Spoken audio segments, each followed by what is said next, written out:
So first of all, good evening, everybody.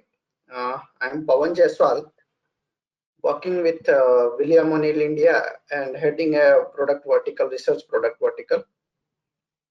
And I have approximately 14 to 15-year work experience in equity market. I am active in equity market since 2004 2005 time period. So I have seen fall of 2008, big rally of 2003 to 2008, fall of 2008 2009, then a depression type of market around 2012 2013. Then I have seen rally in recent years after Modi government, and of course recent one also. And I'm very happy to share with you that I have predicted this fall this time also. At 12,000 to 100, we have a clear cut view that now market is going to fall. Obviously, we were not expected that it will fall like this way. We were not expected that this type of intensive fall. But yes, our expectation was that the market is now going into long-term correction. So this is some brief introduction about myself, and I am working here with William O'Neill India in Bangalore as a one of the, as I told you, vertical head, research vertical head. So let's first talk about this William O'Neill India. Now, who is William O'Neill India? So nowadays he is a 87, 88-year-old person, so not that much active.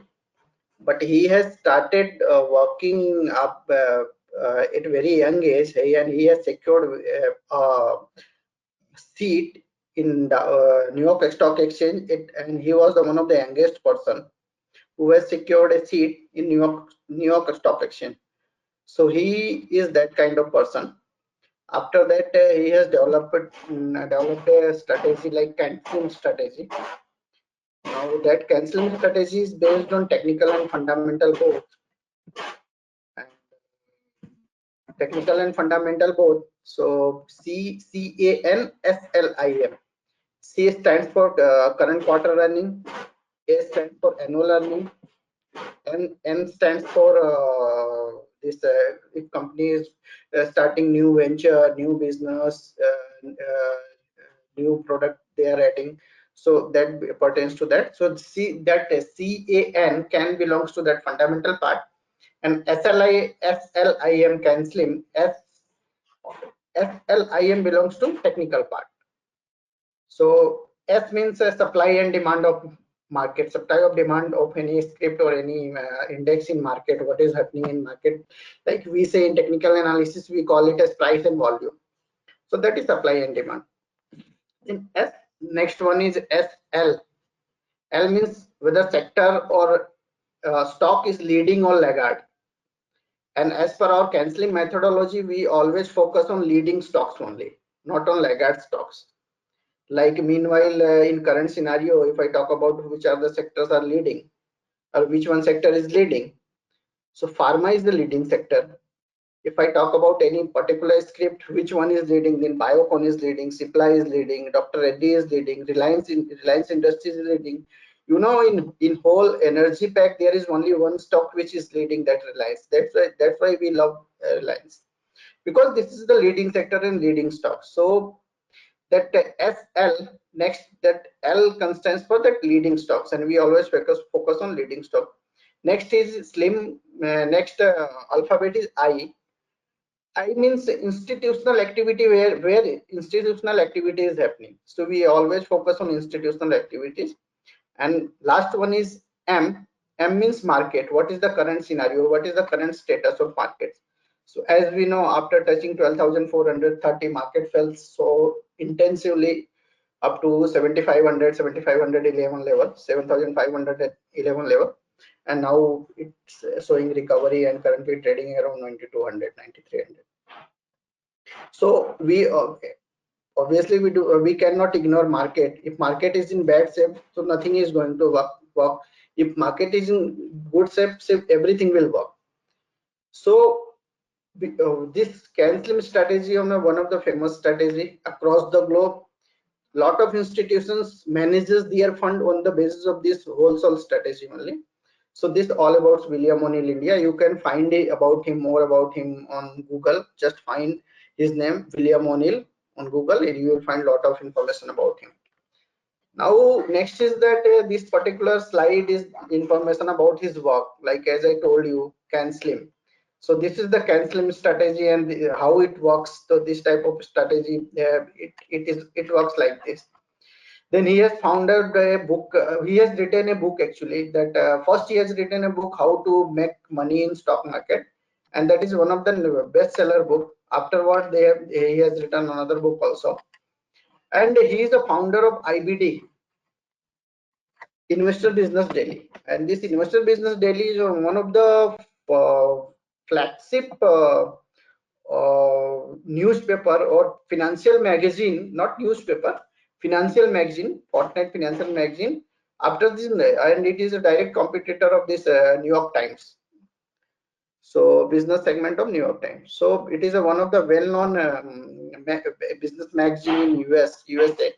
Obviously, it is not available in India, but Investor Business Daily is one of the best known this stock market magazine available in USA.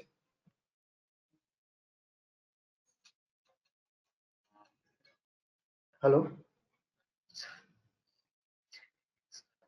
अच्छा अच्छा अच्छा sir.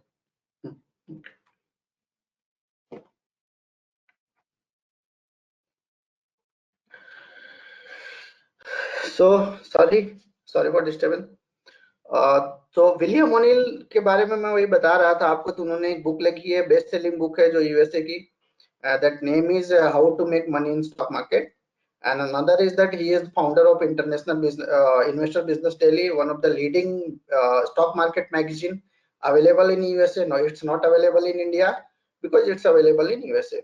And another I already discussed about this CanSlim strategy, like CAN. C means current quarter earning.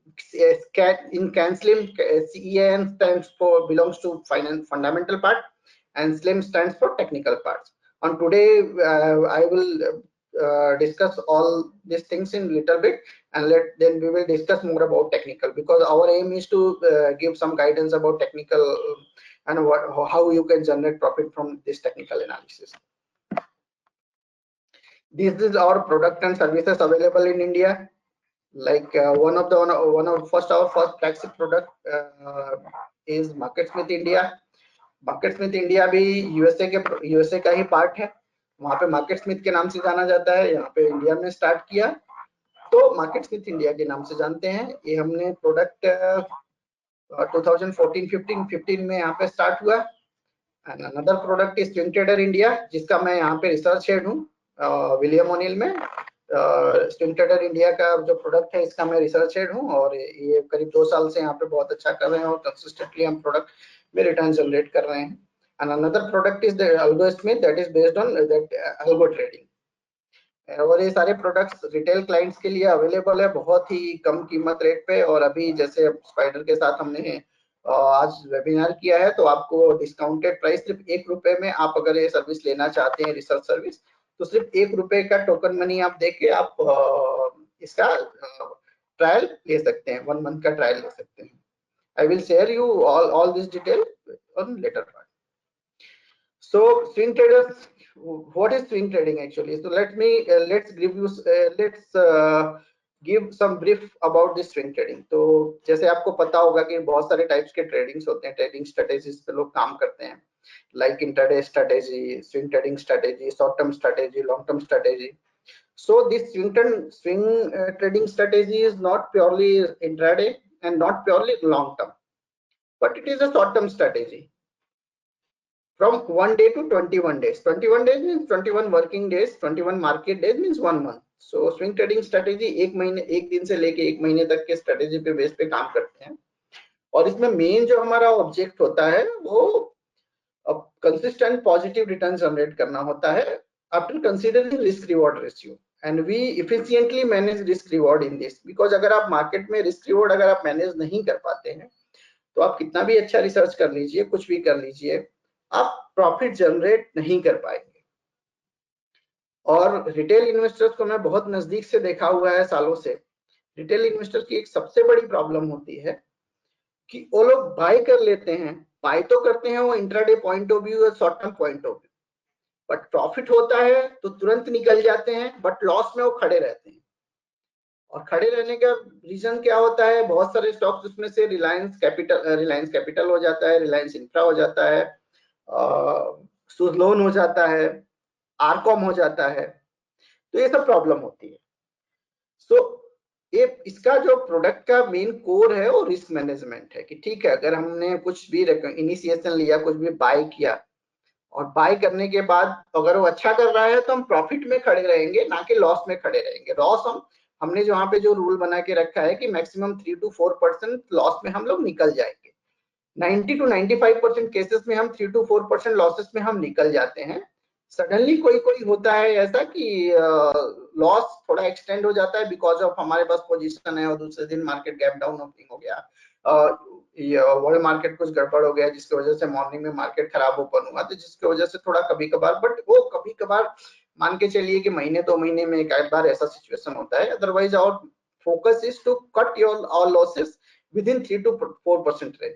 और आज मैं इसी के बारे में आपको डिस्कस करूंगा कि आप भी इसको 3 से 4% के अंदर लॉस को अपने मेंटेन करके और प्रॉफिट को 10%, 12%, 15% तक ट्रायल कर सकते हैं। इसी चीज को मैं आपको आज बताने की और समझाने की यहाँ पे कोशिश करूंगा। ठीक, थोड़ा यहाँ पे मैं आपको बता दूं अपने प्रोडक्ट के बारे में। तो हमारे प्रोडक्ट जैसे बताया एक स्विंग ट्रेडर इंडिया है, तो आप अपने वेबसाइट पे जा सकते हैं www.swingtraderindia.com। और स्पाइडर के साथ आज सेमिनार किया, इसीलिए स्पाइडर्स के क्लाइंट्स के लिए हमारा रिसर्च बहुत ही सस्ते रेट पे मिल जाए, इसके लिए स्पाइडर नाम से कोड जनरेट किया है। आप एक कोड यूज करके सिर्फ ₹1 में हमारे प्रोडक्ट का एक्सेस ले सकते हैं फॉर 1 मंथ के लिए, and it's only exclusive for spider users only. Those who are not those who belongs to a spider group or a spider family, they can subscribe our service at a cost of ₹1। So simply आपको क्या करना है, swingtraderindia.com पे जाना है, वहां पे अपना credential, login ID, email, password डाल के आपको अपना यूजर आईडी जनरेट करना है, और उसके बाद एक स्पाइडर कोड यूज करके सिर्फ ₹1 में हमारा सर्विस 1 महीने तक अवेल कर सकते हैं। ये सर्विस अवेल करने पास के बाद आपको जो भी हमारे रिसर्च के रिकमेंडेशंस आएंगे वो प्रोडक्ट वेबसाइट पे भी मिल जाएगा आपको। मोबाइल, अगर आप मोबाइल हमारा ऐप है गूगल प्ले स्टोर से डाउनलोड कर सकते हैं, तो वहां पे भी नोटिफिकेशन आएगा। गूगल प्ले स्टोर में जाके once again swing trader India लिखेंगे तो आप डाउनलोड कर सकते हैं। ईमेल नोटिफिकेशन से मेल में भी आएगा, और ये हमारा व्हाट्सएप सर्विस है, ये व्हाट्सएप सर्विस पे भी आपको मैसेज डायरेक्ट आपके व्हाट्सएप इनबॉक्स में मिलेगा, जिससे क्विक मैसेज मिलता है आपको। मेल में कभी 1-2 मिनट इधर उधर हो जाता है, बट व्हाट्सएप पे immediately with in 1 to 2 minute आपको मैसेज मिल जाएगा, क्या बाय करना है, क्या सेल करना है, कब निकलना है, कब एग्जिट करना है, कब एंट्री करना है, सारी चीजें। सो ये सब स्विंग ट्रेडिंग के बारे में थोड़ा बताया, बट ऑब्जेक्टिव हमारा वही होता है जैसे मैंने आपको बताया कि हमारा यहाँ पे कंसिस्टेंसी बनाए रखना है, रिस्क रिवॉर्ड रेशियो बनाए रखना है, और रिस्क रिवॉर्ड रेशियो को मेंटेन करते हुए हमको कंसिस्टेंट प्रॉफिट जनरेट करना है। सो ये सारी चीजें हम स्विंग ट्रेडिंग पे फोकस करते हैं, जो मैं अभी आपको लेटर पार्ट में डिसाइड करूंगा, अब आपको एक्सप्लेन करूंगा। Now another thing is for you people कि what are the various qualities to have to be a short term trader और swing trader. Short term trading और स्विंग ट्रेडिंग में there is no huge difference, बहुत कम difference है, या ऐसा कहें कि शॉर्ट टर्म ट्रेडिंग को स्विंग ट्रेडिंग कह सकते हैं और स्विंग ट्रेडिंग को शॉर्ट टर्म ट्रेडिंग कह सकते हैं। बस yes, there is a huge difference in between swing trading और इंट्राडे ट्रेडिंग। इंट्राडे ट्रेडिंग और स्विंग ट्रेडिंग दोनों अलग है। इंट्राडे का पूरा ऑब्जेक्ट अलग होता है, स्विंग ट्रेडिंग का पूरा ऑब्जेक्ट यही होता है कि मैं इस पोजीशन को 1 दिन से लेके 1 महीने तक, 2 वीक तक, 3 वीक तक, 4 वीक तक होल्ड करूंगा। बट इंट्राडे का प्योर होता है कि मैं 3:15 बजे या 3:20, 3:25 पे पोजीशंस को एग्जिट कर दूंगा। तो अगर आप भी सक्सेसफुल स्विंग ट्रेडर बनना चाहते हैं कि what then in such case what are the various qualities you must have to develop it within yourself to become a successful swing trader, not only trader, successful swing trader. So first thing is that first quality you must have within you, that define your objective। आपका objective बहुत clear होना चाहिए कि आप क्या कर रहे हैं, शॉर्ट टर्म ट्रेडिंग कर रहे हैं, लॉन्ग टर्म इन्वेस्टमेंट कर रहे हैं, इंट्राडे कर रहे हैं, तो आपका ऑब्जेक्टिव क्लियर होना चाहिए। ट्रेड विद ए ट्रेड, आपको कभी भी कॉन्ट्रा ट्रेड नहीं करना है, कॉन्ट्रा ट्रेड नहीं करना है। जैसे मार्केट अगर अप ट्रेंड में है तो अप में काम करना है, डाउन ट्रेंड में है तो डाउन में काम करना है, साइडवेज में रहना है, तो उस हिसाब से चीजें को मैनेज करना है, ना कि स्टॉक गिर रहा है, गिर रहा है, गिर रहा है। रिटेल इन्वेस्टर्स का सबसे बड़ा प्रॉब्लम क्या होता है कि स्टॉक गिरता होता है। जैसे फॉर एग्जांपल मैं बेस्ट एग्जांपल भी करंट सिनेरियो का दूं तो बजाज फाइनेंस 5,000 वाला 4,500 आया तो बोले वो 10% डाउन है ले लो, 4,000 आया तो 20% डाउन है ले लो, फिर 3,000 आया, फिर 2,000 आया, 2,000 पे ले रहे हो, मे बी 1,500 भी आ जाए, हु नोस, किसको पता है, कुछ भी हो सकता है, मे बी 3 डिजिट में भी आ जाए, ऐसा भी हो सकता है। सो गिरते हुए हमारा जो कैंसलिंग का पार्ट, हमारा कैंसलिंग का जो मेन कोर थीम है, वो कैंसलिंग का थीम भी यही है, जैसे मैंने उसमें बताया एल एल मींस लीडिंग और लैगार्ड। तो वी ऑलवेज फोकस ऑन, जब भी हम बाय करते हैं तो लीडिंग पे फोकस करते हैं, ना कि लैगार्ड पे फोकस करते हैं। आज के करंट सिनेरियो में हम क्या फोकस करते हैं, तो बायोकॉन पे फोकस करते हैं। करंट सिनेरियो में हम सिप्ला पे फोकस करते हैं, डॉक्टर रेड्डी पे फोकस करते हैं, रिलायंस पे फोकस करते हैं, या जो फार्मा स्टॉक्स जो चल रहे हैं उस पे फोकस करते हैं। तो इस तरह से तो आपको हमेशा क्या है कि ट्रेंड के साथ में ट्रेड करना है। डाउन अगर ट्रेंड है तो अगर आप शॉर्टिंग कर रहे हैं तो शॉर्ट करके कर सकते हैं, but short once again strong counter में मत कीजिए, जो टेक्निकली और फंडामेंटली स्ट्रॉन्ग है, जिसमें टेक्निकली ट्रेंड वीक दिख रहा है उसमें कीजिए, ना कि टेक्निकली जिसमें ट्रेंड अपवर्ड है उसमें कीजिए। Take quick actions, swing trading में क्विक एक्शन लेना बहुत जरूरी होता है। वंस अगेन अगर आप बाय एंड होल्ड करके स्ट्रैटेजी की प्रॉफिट हुआ तो आपने बेचा और लॉस हो रहा है, आपका स्टॉप लॉस की तरफ बढ़ रहा है और आपको लग रहा है कि अब मार्केट गिर जाएगा, स्टॉक गिर जाएगा और आप खड़े रहते हैं, तो आप once again you are not a successful swing trader. To be a successful swing trader according to market condition, according to current scenario, you have to take your actions quickly so you can manage your risk efficiently. Proper and efficient risk management, each and every step I'm always trying to say this, risk management, efficient risk, only efficient risk management है key to success in swing trading. Active trader from 9 to 3:30 PM, obviously आपको active रहना पड़ेगा in between. Stick with your strategy, define your entry and exit. आप जो भी strategy पे trade ले रहे हैं, जो भी चीजों को देख के डिफाइन करके, trend, momentum, moving average, RSI, MACD, super trend, जो भी आप देख के करते हैं उससे स्टिक रहना है, उसको डिस्टर्ब नहीं करना है। और एक जब भी आप ट्रेड लेते हैं तो उससे पहले, ट्रेड लेने से पहले आपका स्टॉप लॉस डिफाइन होना चाहिए। और स्टॉप लॉस के बियॉन्ड में तो कभी नहीं जाना चाहिए, और स्टॉप लॉस के पहले आप निकल सकते हैं बट स्टॉप लॉस के बियॉन्ड में नहीं जाना है कभी भी। सपोज कीजिए कि आपने 100 रुपीज पे कुछ बाय किया और 95 रुपीज का या 96 रुपीज का स्टॉप लॉस रखा, बट वो सडनली उसमें ट्रेंड चेंज हुआ और 98 पे आपको कुछ ऐसा लग रहा है कि मुझे एग्जिट हो जाना चाहिए, तो ठीक है 98 पे एग्जिट होना, इट्स ओके, बट 96 वाला 95 या 94 या 90 नहीं होने देना है। आपको एक अपने माइंड में गांठ बांध लेनी है, ये अपने दिलो दिमाग में रख लेना है, then only you will succeed in market, otherwise you will not. Active monitoring और पोजीशन इट्स ऑलवेज नीडेड, अगर मॉनिटर नहीं करेंगे तो गड़बड़ ही गड़बड़ है। एंड पोजीशन साइजिंग है रिस्क मैनेजमेंट, इसके बारे में मैं आपको थोड़ा डिटेल में और बताना चाहता हूं, तो मैं नेक्स्ट स्लाइड पे ले चलूं। इससे पहले मैं थोड़ा आपको अपना स्विंग ट्रेडिंग का परफॉर्मेंस बता दूं। तो इस तरह का हमारा परफॉर्मेंस है, लास्ट 1 मंथ में परफॉर्मेंस 15% अराउंड पॉजिटिव रिटर्न है, जबकि निफ्टी ने इतना नेगेटिव रिटर्न दिया था। थोड़ा डेटा है पीपीटी 1 वीक पहले का है, तो थोड़ा आपको 1-2% इधर उधर वेरिएशन मिलेगा, बट इस तरह का पोजीशन था। ये अप्रैल महीने का है, previous month means April month का परफॉर्मेंस है। मई मंथ तो अभी ऑनगोइंग है, तो मई मंथ का हमने परफॉर्मेंस नहीं लिया है, अप्रैल मंथ का है। अप्रैल मंथ में फिर सेम वे इन 3 मंथ का परफॉर्मेंस अराउंड 30% का पॉजिटिव रिटर्न है against Nifty negative, Nifty has given 26% negative return. Next one is this 6 month 52% around positive return against Nifty 20% negative return. Last 1 year में क्या है अप्रैल तक, सो करीब आपका ये 41% का पॉजिटिव रिटर्न है माइनस निगेटिव 21% नेगेटिव, और सिंस इंसेप्शन से करीब करीब 85% का रिटर्न है, जबकि निफ्टी ने 12% का नेगेटिव रिटर्न दिया। सो ये ऑल डेटा 1 महीने पुराना है, इसीलिए थोड़ा अभी करंट सिनेरियो के हिसाब से नहीं है, बट 1 महीने पहले तक का है। इस मंथ जब मई मंथ कंप्लीट होगा तो हम इसका भी इंक्लूड कर देंगे। सो रिसर्च मेथोडोलॉजी के बारे में भी थोड़ा मैं बताना चाहता हूँ कि हम विलियम ओनेल में कैसे रिसर्च करते हैं, और इसमें आपको भी थोड़ा आइडिया लगेगा कि क्या हम करते हैं और आपको भी कुछ नॉलेज इसमें जानने को मिलेगा। सबसे पहले हम क्या करते हैं, मार्केट डायरेक्शन डिफाइन करते हैं। What is the direction of the market, that is the one of the most important thing and most difficult thing that to predict is market direction. Market direction के हिसाब से आप trade करेंगे, market direction के साथ में आप चलेंगे, तभी आप सक्सेस हो सकते हैं। तो इसके लिए हमारे विलियम ओनिल में हमने मार्केट को 4 पार्ट में डिवाइड किया है, rally, under pressure, correction and rally attempt. Rally means market upward trend में है, मार्केट भाग रहा है।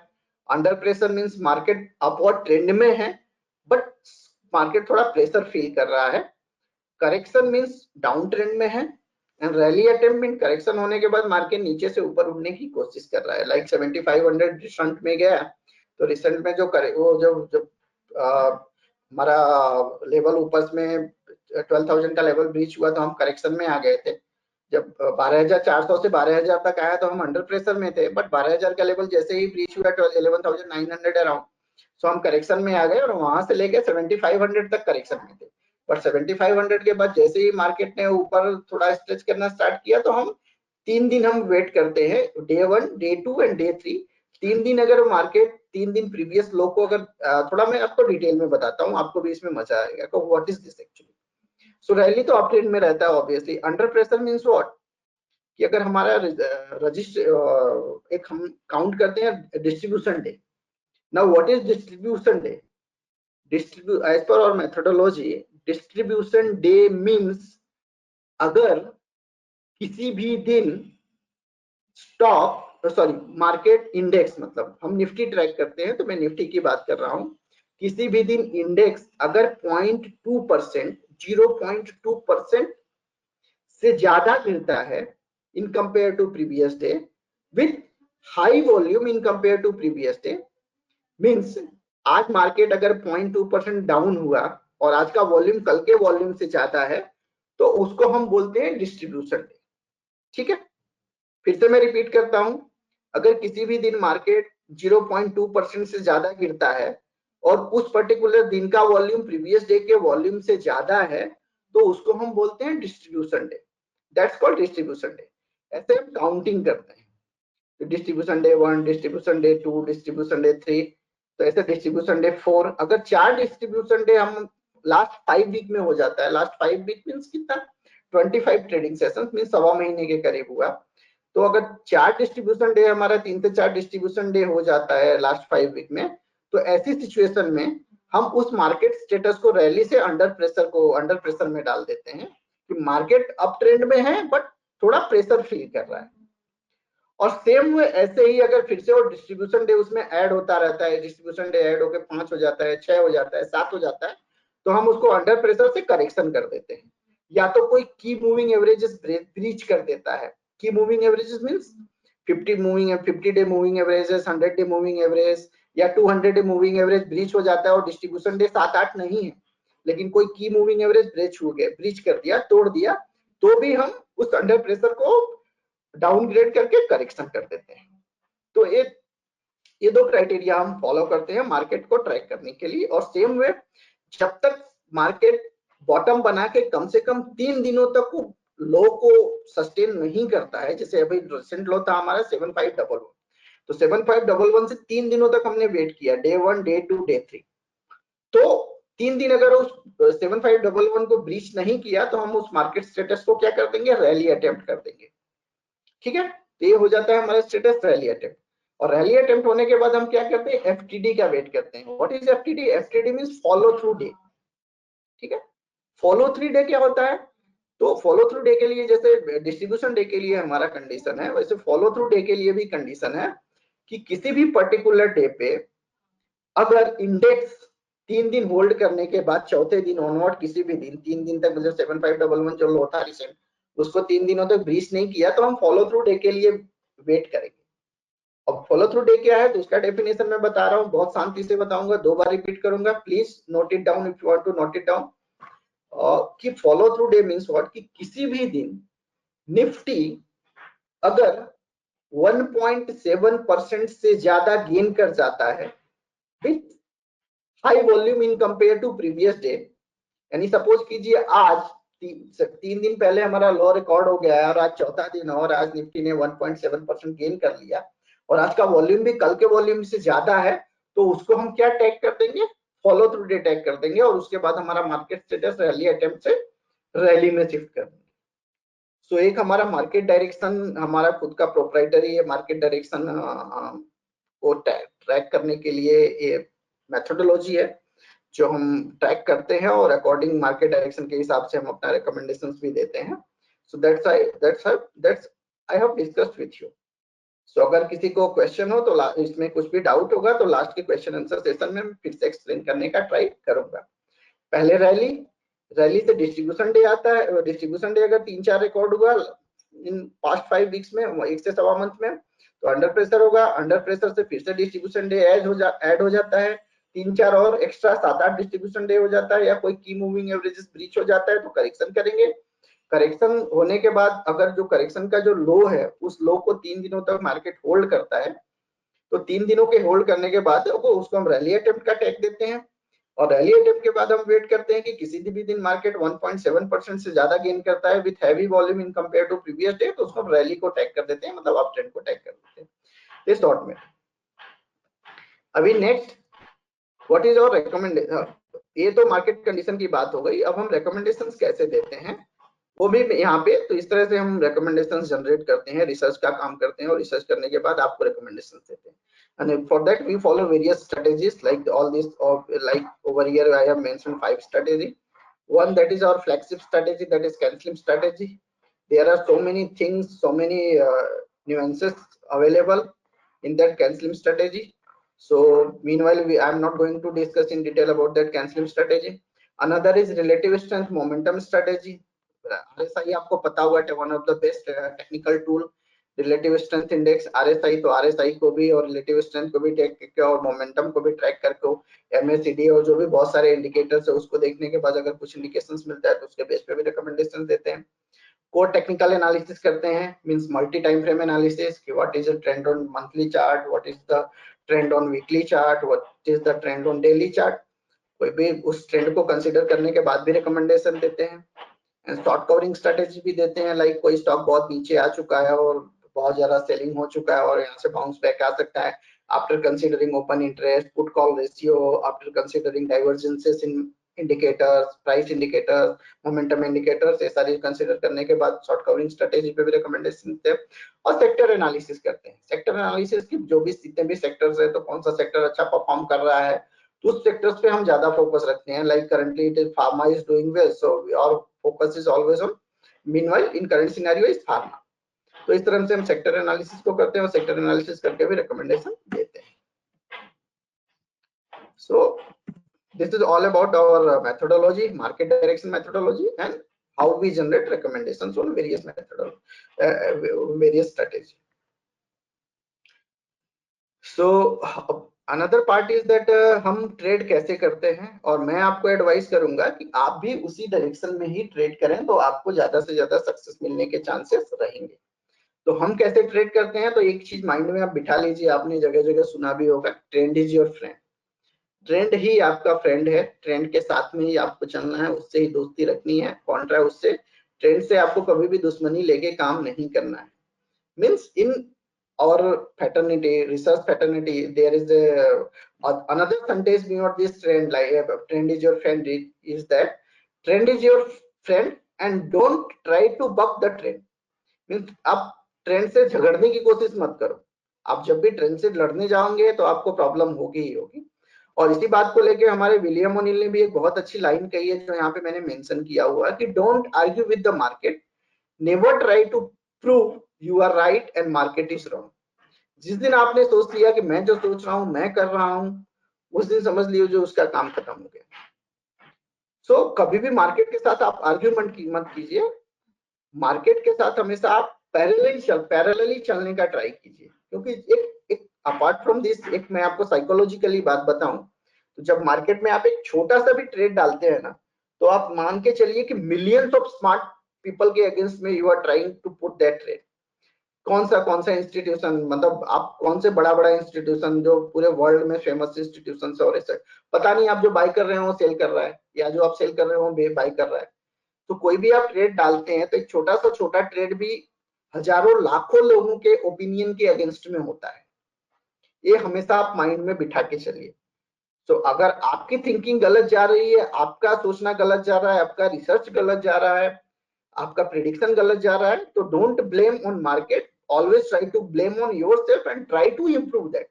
ब्लेम ही नहीं करना है, आपको इंप्रूव भी करना है उसको कि what was happen, that post analysis always needed, कि पोस्ट एनालिसिस करेंगे कि मुझसे क्या सही हुआ या क्या गलत हुआ, और उसको हम नेक्स्ट ट्रेड में ध्यान रखेंगे कि नेक्स्ट टाइम मेरे से ऐसी गलती ना हो। ठीक है, सो ट्रेंड के साथ में चलना है। तो इसी के साथ जैसे हमने हमारा मार्केट डायरेक्शन है 4, तो उसी तरह से हम 4 बाइंग स्ट्रेटेजी भी फॉलो करते हैं। मार्केट जब रैली में रहता है ना, तो हम अग्रेसिवली काम करते हैं, बहुत सारे रिकमेंडेशन देंगे, थोड़ा अग्रेसिव कॉल ले लेते हैं, एक्सटेंडेड प्रॉफिट कर लेते हैं, प्रॉफिट में भी खड़े रहते हैं। अब मार्केट जब अंडर प्रेशर में रहता है तो हम बहुत ही सिलेक्टिव हो जाते हैं, नंबर ऑफ कॉल्स भी बहुत कम देंगे, प्रॉफिट जल्दी बुक करने का ट्राई करेंगे, स्टॉप लॉस अगर लॉस हो रहा है तो जल्दी एग्जिट करने का ट्राई करेंगे। तो इस तरह से स्ट्रेटेजी करते हैं। सेम वे अगर मार्केट डाउन ट्रेंड में है तो हम साइडवेज में ही बैठ जाते हैं, अगर क्यों, तो हम बाई करेंगे ही नहीं, हमको करना ही नहीं, हम पैसे पे बैठे रहेंगे, जब भी अपॉर्चुनिटी दिखेगी तब करेंगे। एंड ठीक है, तो इस तरह से रहता है, और फिर से जब मार्केट रैली में आता है तो उस तरह से हम काम करेंगे। And parallel efficient risk management, once again as I told you, only efficient risk management is the key to success in short term trading. अगर आप risk management follow नहीं करेंगे तो प्रॉब्लम हो सकती है। once again I am saying, पिछले 15 minute के सेशन में मैंने आपसे 10 बार बोल दिया risk management risk management risk management, तो ये आपको गांठ बांध लेनी है कि रिस्क मैनेजमेंट इज बहुत जरूरी है। बाय करके खड़े नहीं रहना, नहीं तो सुजलोन और आरकॉम होगा 100%।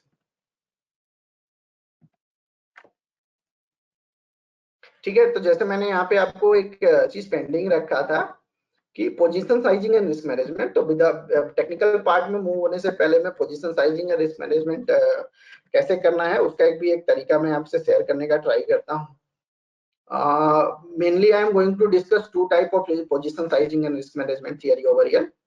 First is this that based on your stop loss percentage, and second one is based on your capital. तो मैं पहले आपका बता देता हूं कि कैपिटल का ही एग्जांपल ले लेते हैं। जैसे सपोज कीजिए कि आपके पास एक्स अमाउंट है या कुछ भी अमाउंट है, let's take an example of you have 1 lakh रुपए ट्रेडिंग कैपिटल। तो आपको उस ट्रेडिंग कैपिटल को क्या कर देना है कि एक इक्वल पार्ट में डिवाइड कर देना है। ठीक है, इक्वल पार्ट में डिवाइड कर देना है। फॉर एग्जांपल 10 और 15, हम 10 से 15 पार्ट में डिवाइड करने का एडवाइस देते हैं, क्योंकि वो थोड़ा सही रहता है। इसलिए सही रहता है कि मार्केट जब बुलिश रहता है, मार्केट जब रैली में रहता है तो 10-15 रिकमेंडेशन तो आराम से निकल जाता है, और जब मार्केट जब खराब शेप पे रहता है, डाउन ट्रेंड में रहता है, तो आपका पर ट्रेड का कैपिटल भी छोटा रहता है, तो आपको लॉस होने की चांसेस भी कम हो जाते हैं percentage, in terms of percentage. ठीक है, तो हमारी एडवाइस रहती है कि 10 आपका पास जो भी टोटल कैपिटल है उसके 10 से 15 इक्वल पार्ट में डिस्ट्रीब्यूट करके हर ट्रेड आप इक्वल साइज में लीजिए। फॉर एग्जांपल 10 पार्ट में करते हैं, आपके पास 1 लाख रुपए है, तो each and every trade should be of 10,000 rupees only, और उसका 3-4% का आप अगर स्टॉप लॉस फॉलो करते हैं तो 10,000 का 3 से 4% कितना होता है, 300 से 400 रुपया। तो किसी भी ट्रेड में आपका 300 से 400 रुपए से ज्यादा का लॉस नहीं होना चाहिए। तो एक तरीका ये है पोजीशन साइजिंग करने का। दूसरा तरीका ये भी है on the basis of stop loss. Suppose कीजिए कि आपका स्टॉप लॉस परसेंटेज आता है 3%।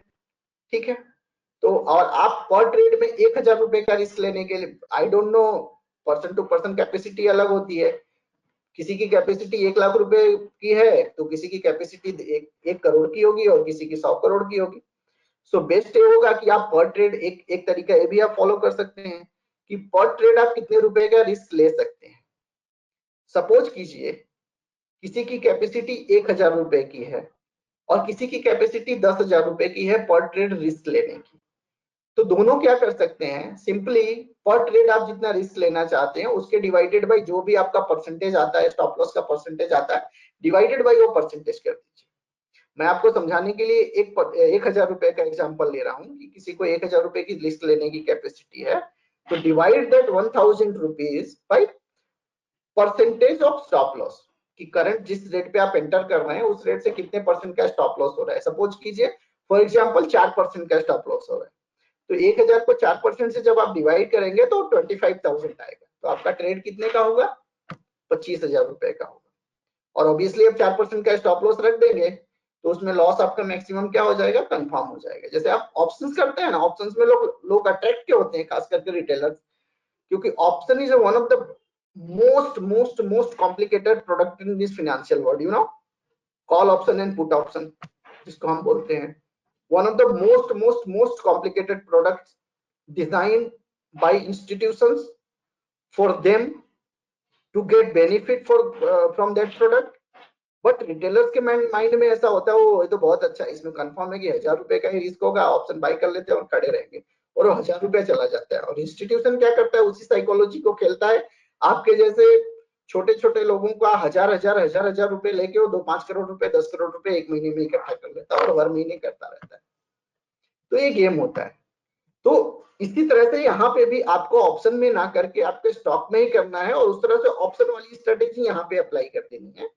जो भी होगा मैं 1000 रुपए का लॉस लेके या मेरा इतना रुपए का लॉस लेके मैं एग्जिट हो जाऊंगा, या तो मैं प्रॉफिट बुक करूंगा, या तो ऊपर में प्रॉफिट बुक करूंगा, या तो फिर मैं इतने का ही लॉस करूंगा।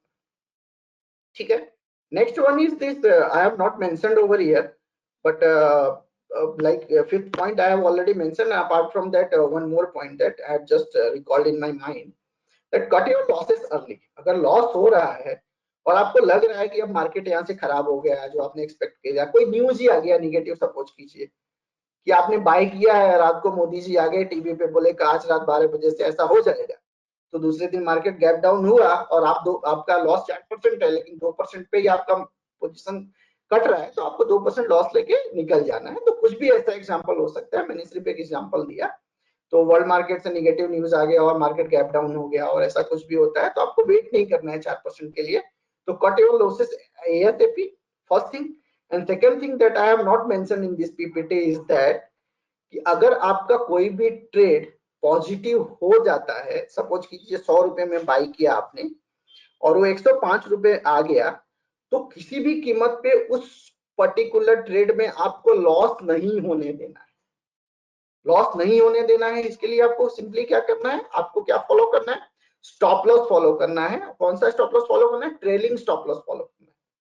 100 रुपया में आपने बाई किया, 105 रुपए का रेट हुआ, आप स्टॉप लॉस को ट्रेल करते जाइए, फिर आपको 96 पे भी बैठे रहने का है, एटलीस्ट कॉस्ट के ऊपर आ जाना है। 101 रख दीजिए, 102 रख दीजिए, टेक्निकल पैरामीटर्स अप्लाई करके अगर कुछ दिख रहा है तो फिर ATR अप्लाई कर दीजिए, मूविंग एवरेज अप्लाई कर दीजिए, हाई लो अप्लाई कर दीजिए, कुछ भी अप्लाई करके जो भी आपको दिखता है वो स्टॉप लॉस फॉलो करके, स्टॉप लॉस प्रोसीजर फॉलो करके एटलीस्ट कॉस्ट के ऊपर ले जाइए, जिसमें आपका ट्रांजेक्शन कॉस्ट भी निकल जाए। सो ये भी एक आप गांठ बांध लीजिए रिस्क मैनेजमेंट में कि आपका कोई भी पोजीशन अगर लॉस में होता है, सॉरी ट्रेड करने के बाद प्रॉफिट में होता है, तो उसको लॉस में तो नहीं ही निकलने देना है at any point of time. ठीक है, ठीक है, वो 100 में गया और 101 जाके नीचे आ गया और ऐसे सब तो बात अलग है, बट जनरली बहुत सारे पोजीशंस में ऐसा होता है कि प्रॉफिट हो रहा होता है फिर भी हम लेते नहीं है और फिर वो अल्टीमेटली लॉस में करता है। रिसेंट एग्जांपल मैं आपको बताऊं, एक इंसान से मेरी बात हुई अभी 2 दिन पहले की ही बात है। तो उन्होंने स्टॉक बाय किया था GM फॉर्ड्यूलर 2 महीने पहले, फॉल आने से पहले 2300 रुपीज में बाई किया था, 3500 3400 रुपीज गया, उन्होंने प्रॉफिट नहीं बुक किया, लास्ट में 2000 रुपए में काटा और उन्होंने 2000 रुपए में काटा, 200 डे मूविंग एवरेज पे स्टॉक ने सपोर्ट लिया और वहां से फिर से 4000 आ गया, अभी कुछ 34-3500 के आसपास में ट्रेड कर रहा है। And all this things happened within last 3-4 month. So ऐसा भी होता है। तो मैंने उनको यही बताया कि आपने 2300 में बाई किया, ठीक है, आपका एक्सपेक्टेशन बुलिश था, स्टॉक गया भी एक महीने के अंदर वो 2300 वाला 3400 हो गया। तो हमारे विलियम ओनिल का तो बहुत क्लियर कट कहना है, कैंसलिंग जो how to make money in stock market, मैं आपको रिक्वेस्ट करूंगा वो बुक आपको अमेजन पे और ये सब पे मिल जाएगी, आप उसको बाय कीजिए और पढ़िए, बहुत अच्छी बुक है मार्केट और मार्केट साइकोलॉजी के बारे में। तो विलियम ओनिल ने उस बुक में बहुत क्लियरली लिखा है कि कोई भी स्टॉक कितना भी अच्छा क्यों ना हो, अगर आपके बाय करने से 7-8 वीक के अंदर 7 to 8 वीक्स में 20-25% 30% की रैली अगर दे देता है, तो एटलीस्ट आपको 50 to 70% प्रॉफिट बुक कर ही लेना चाहिए और अपने स्टॉप लॉस को ट्रेल करना चाहिए। अगर नहीं बुक कर रहे हैं तो एटलीस्ट स्टॉप लॉस को ट्रेल करना चाहिए। तो दो में से एक तो करना चाहिए, या तो स्टॉप लॉस को ट्रेल करना चाहिए या तो फिर एटलीस्ट 50 to 70% प्रॉफिट बुक कर ही लेना चाहिए और बाकी के पोजीशन को स्टॉप लॉस ट्रेल करना चाहिए और ऊपर के लिए देखना चाहिए। अब उन्होंने क्या किया, 2300 में बाई किया, 34-3500 गया, नहीं बेचा, 3000 आ गया, मार्केट भी खराब हो गई, बिटवीन करेक्शन हो गया। अभी 2 महीने पहले की मैं बात बताऊं, एकदम लाइव एग्जांपल। तो मार्केट 3000 आ गया, वो सॉरी जीएम फेडुलर का रेट भी 3000 आ गया, फिर भी नहीं बेचा। 2700 आ गया तो भी नहीं बेचा। 50 डे मूविंग एवरेज भी ब्रीच कर गया, फिर भी नहीं बेचा। 2500 आ गया तो भी नहीं बेचा। 2300 जो कॉस्ट पे था तब भी नहीं बेचा। लास्ट में 2000 रुपीज में बेचा, बोले अब मेरी कैपेसिटी नहीं है, अब बेच दो, क्योंकि मार्केट भी 7500 आ गया और उन्होंने बेचा। जीएम फेडुलर आप देख लीजिए, 200 डेज के मूविंग एवरेज पे सपोर्ट किया और वहां से फिर से अभी 4000 का आसपास का हाई बनाया और अभी 34-3600 चल रहा है। और ये सारा कहानी अभी पिछले 2-3 महीने के अंदर ही हुआ है। तो ये स्टोरी बताने का मेरा एक ही मोटिव था यहाँ पे कि आपको ऐसा नहीं करना है to become a successful trader और सक्सेसफुल इन्वेस्टर। आपको ये गलती कभी भी नहीं करनी है। अब बहुत लोग ऐसा क्वेश्चन करेंगे कि यार मेरे बेचने के बाद बढ़ गया तो ठीक है, हो सकता है, कुछ भी हो सकता है। No one is good. Even जो रिसर्च में बैठे, रिसर्च के 20-20 साल के एक्सपीरियंस वाले या वॉरेन बफेट जैसे लोग भी बोलते हैं भाग गया तो भाग गया, ठीक है, आपने पैसा लिया ना, बस बात खत्म हो वहां पे। ऐसा फिर आपको उसमें माइंड अपना इन्वॉल्व ना करके ये यार मेरे बेचने के बाद बढ़ गया, उसके बाद उससे अच्छा आप अपना माइंड इसमें इन्वॉल्व कीजिए, नई अपॉर्चुनिटी सर्च करने में इन्वॉल्व कीजिए कि अब मैं दूसरी अपॉर्चुनिटी कहां से ला सकता हूँ जिसमें मैं पैसे बना सकता हूँ। ये कुछ चीजें हैं रिस्क मैनेजमेंट। अब जो बहुत कोई भी स्ट्रेटेजी, कोई भी मेथोडोलॉजी यूज करने में बहुत जरूरी होता है, नहीं करेंगे तो सारी की सारी चीजें, सारा का सारा नॉलेज, सारा का सारा एक्सपीरियंस धरा रह जाएगा, कोई काम नहीं आएगा। So you have to stick with all these risk management tools and techniques. Then only you will succeed in the market. Otherwise you will not. That is very clear. It's ये मैं नहीं कह रहा हूँ, ये एक्सपीरियंस कह रहा है, सिर्फ मेरा ही नहीं, बहुत सारे लोगों का, सैकड़ों लोगों का, हजारों लोगों का, ठीक है। बट वन सेकेंड फिर आप अगर आर्ग्यू देते हैं कि ना ना आई एम वैल्यू बायर, तो ठीक है, वैल्यू बायर है तो वैल्यू बायर तो ठीक है। वैल्यू बायर तो क्या होता है कि 10 रुपए की चीज बाय करके 10-1000 रुपए तक खड़ा रहता है, तो वैसा भी होता है, तो पूरी चीज अलग होती है। Over here we are not value buyer, we are using tools and technique as risk management, ठीक है। तो ये कुछ चीजें थी। अब मैं आपको लाइव मार्केट और ये सारी चीजों के बारे में डिस्कस करूंगा और इसके लिए मैं आपको डायरेक्ट स्पाइडर का जो अपना चार्ट है उस पे ही आपको मूव करता हूं और बहुत सारी चीजें जो मैं आपसे डिस्कस करूंगा वो मैं डिस्कस करता हूँ। बट एक उससे भी पहले एक चीज मैं आपको वो शेयर करना चाहता हूँ, मैं आपसे शेयर करता हूँ। ये है निफ्टी का मंथली चार्ट, ठीक है, and this is my analysis. इसके पीछे 4-5 पेज का बहुत लंबा राइटअप है, वो राइटअप मैं नहीं शेयर कर रहा हूँ, सिर्फ चार्ट शेयर कर रहा हूँ। चार्ट में आपको लाइव यहाँ पे एक्सपीरियंस लाइव आपको एक्सप्लेन करता हूँ। जैसे मैंने बताया कि 12100 का लेवल जब था तभी हम अलर्ट हो गए थे कि मार्केट में अब करेक्शन आ सकता है। उसके पीछे क्या लॉजिक था और आगे क्या हो सकता है निफ्टी में, वो भी मैं थोड़ा बताने की कोशिश करूंगा। आगे जो हमारा एक्सपेक्टेशन है वो क्या होता है क्या नहीं होता है वो तो आने वाला वक्त बताएगा, but definitely I will try to share with you what is my expectation about market in current scenario. So ये मंथली का निफ्टी चार्ट है, ये लास्ट 20 ईयर का एनालिसिस है, that's called super cycle analysis, ठीक है। एलियट वेव एनालिसिस में उसको बहुत सारे, जैसे टेक्निकल एनालिसिस में बहुत सारे एनालिसिस के ब्रांचेस अभी आज की डेट में हो गए हैं, इसमें से एलियट वेव एनालिसिस पूरा डिफरेंट है। जो प्योर एलियट वेव एनालिसिस होते हैं वो दूसरी किसी चीजों को टेक्निकल एनालिसिस में कंसीडर ही नहीं करते हैं। बट मैं एक पहले डिस्क्लोजर दे दूं आपको कि I am not pure Elliott wave analyst, ठीक है। बट और डे टू डे बेसिस में एलियट वेव एनालिसिस में करता भी नहीं हूं, but I generally try to use that Elliott wave theory on super cycle run. कि long run में Elliott wave, क्योंकि Elliott wave is the one of the best tool available in technical analysis to predict the market movement, because it is developed by Ralph Nelson Elliott। और Ralph Nelson Elliott ने क्या किया था, उन्होंने जो develop किया था वो नेचर के ऊपर से डेवलप किया था सारी चीजें। जितनी भी चीजें हैं ना, नेचर और क्राउड बिहेवियर, सोसाइटी का जो भी नेचर है, बिहेवियर है, उसके बेसिस पे थियरी डेवलप की हुई है। तो प्रिडिक्शंस में, लॉन्ग टर्म प्रिडिक्शंस में बहुत काम आता है, तो इसलिए मैं इसको यूज करता हूं। But one second, I do not use it in daily basis, do not use on daily basis, but long term के लिए। तो यहाँ पे क्या हुआ है कि लास्ट 20 इयर्स का एनालिसिस करने के बाद मुझे ऐसा दिखता है कि जो 2008 का टॉप था करीब करीब 6400 का, वो हमारा पहला लेग कंप्लीट हुआ था सुपर साइकिल रन में।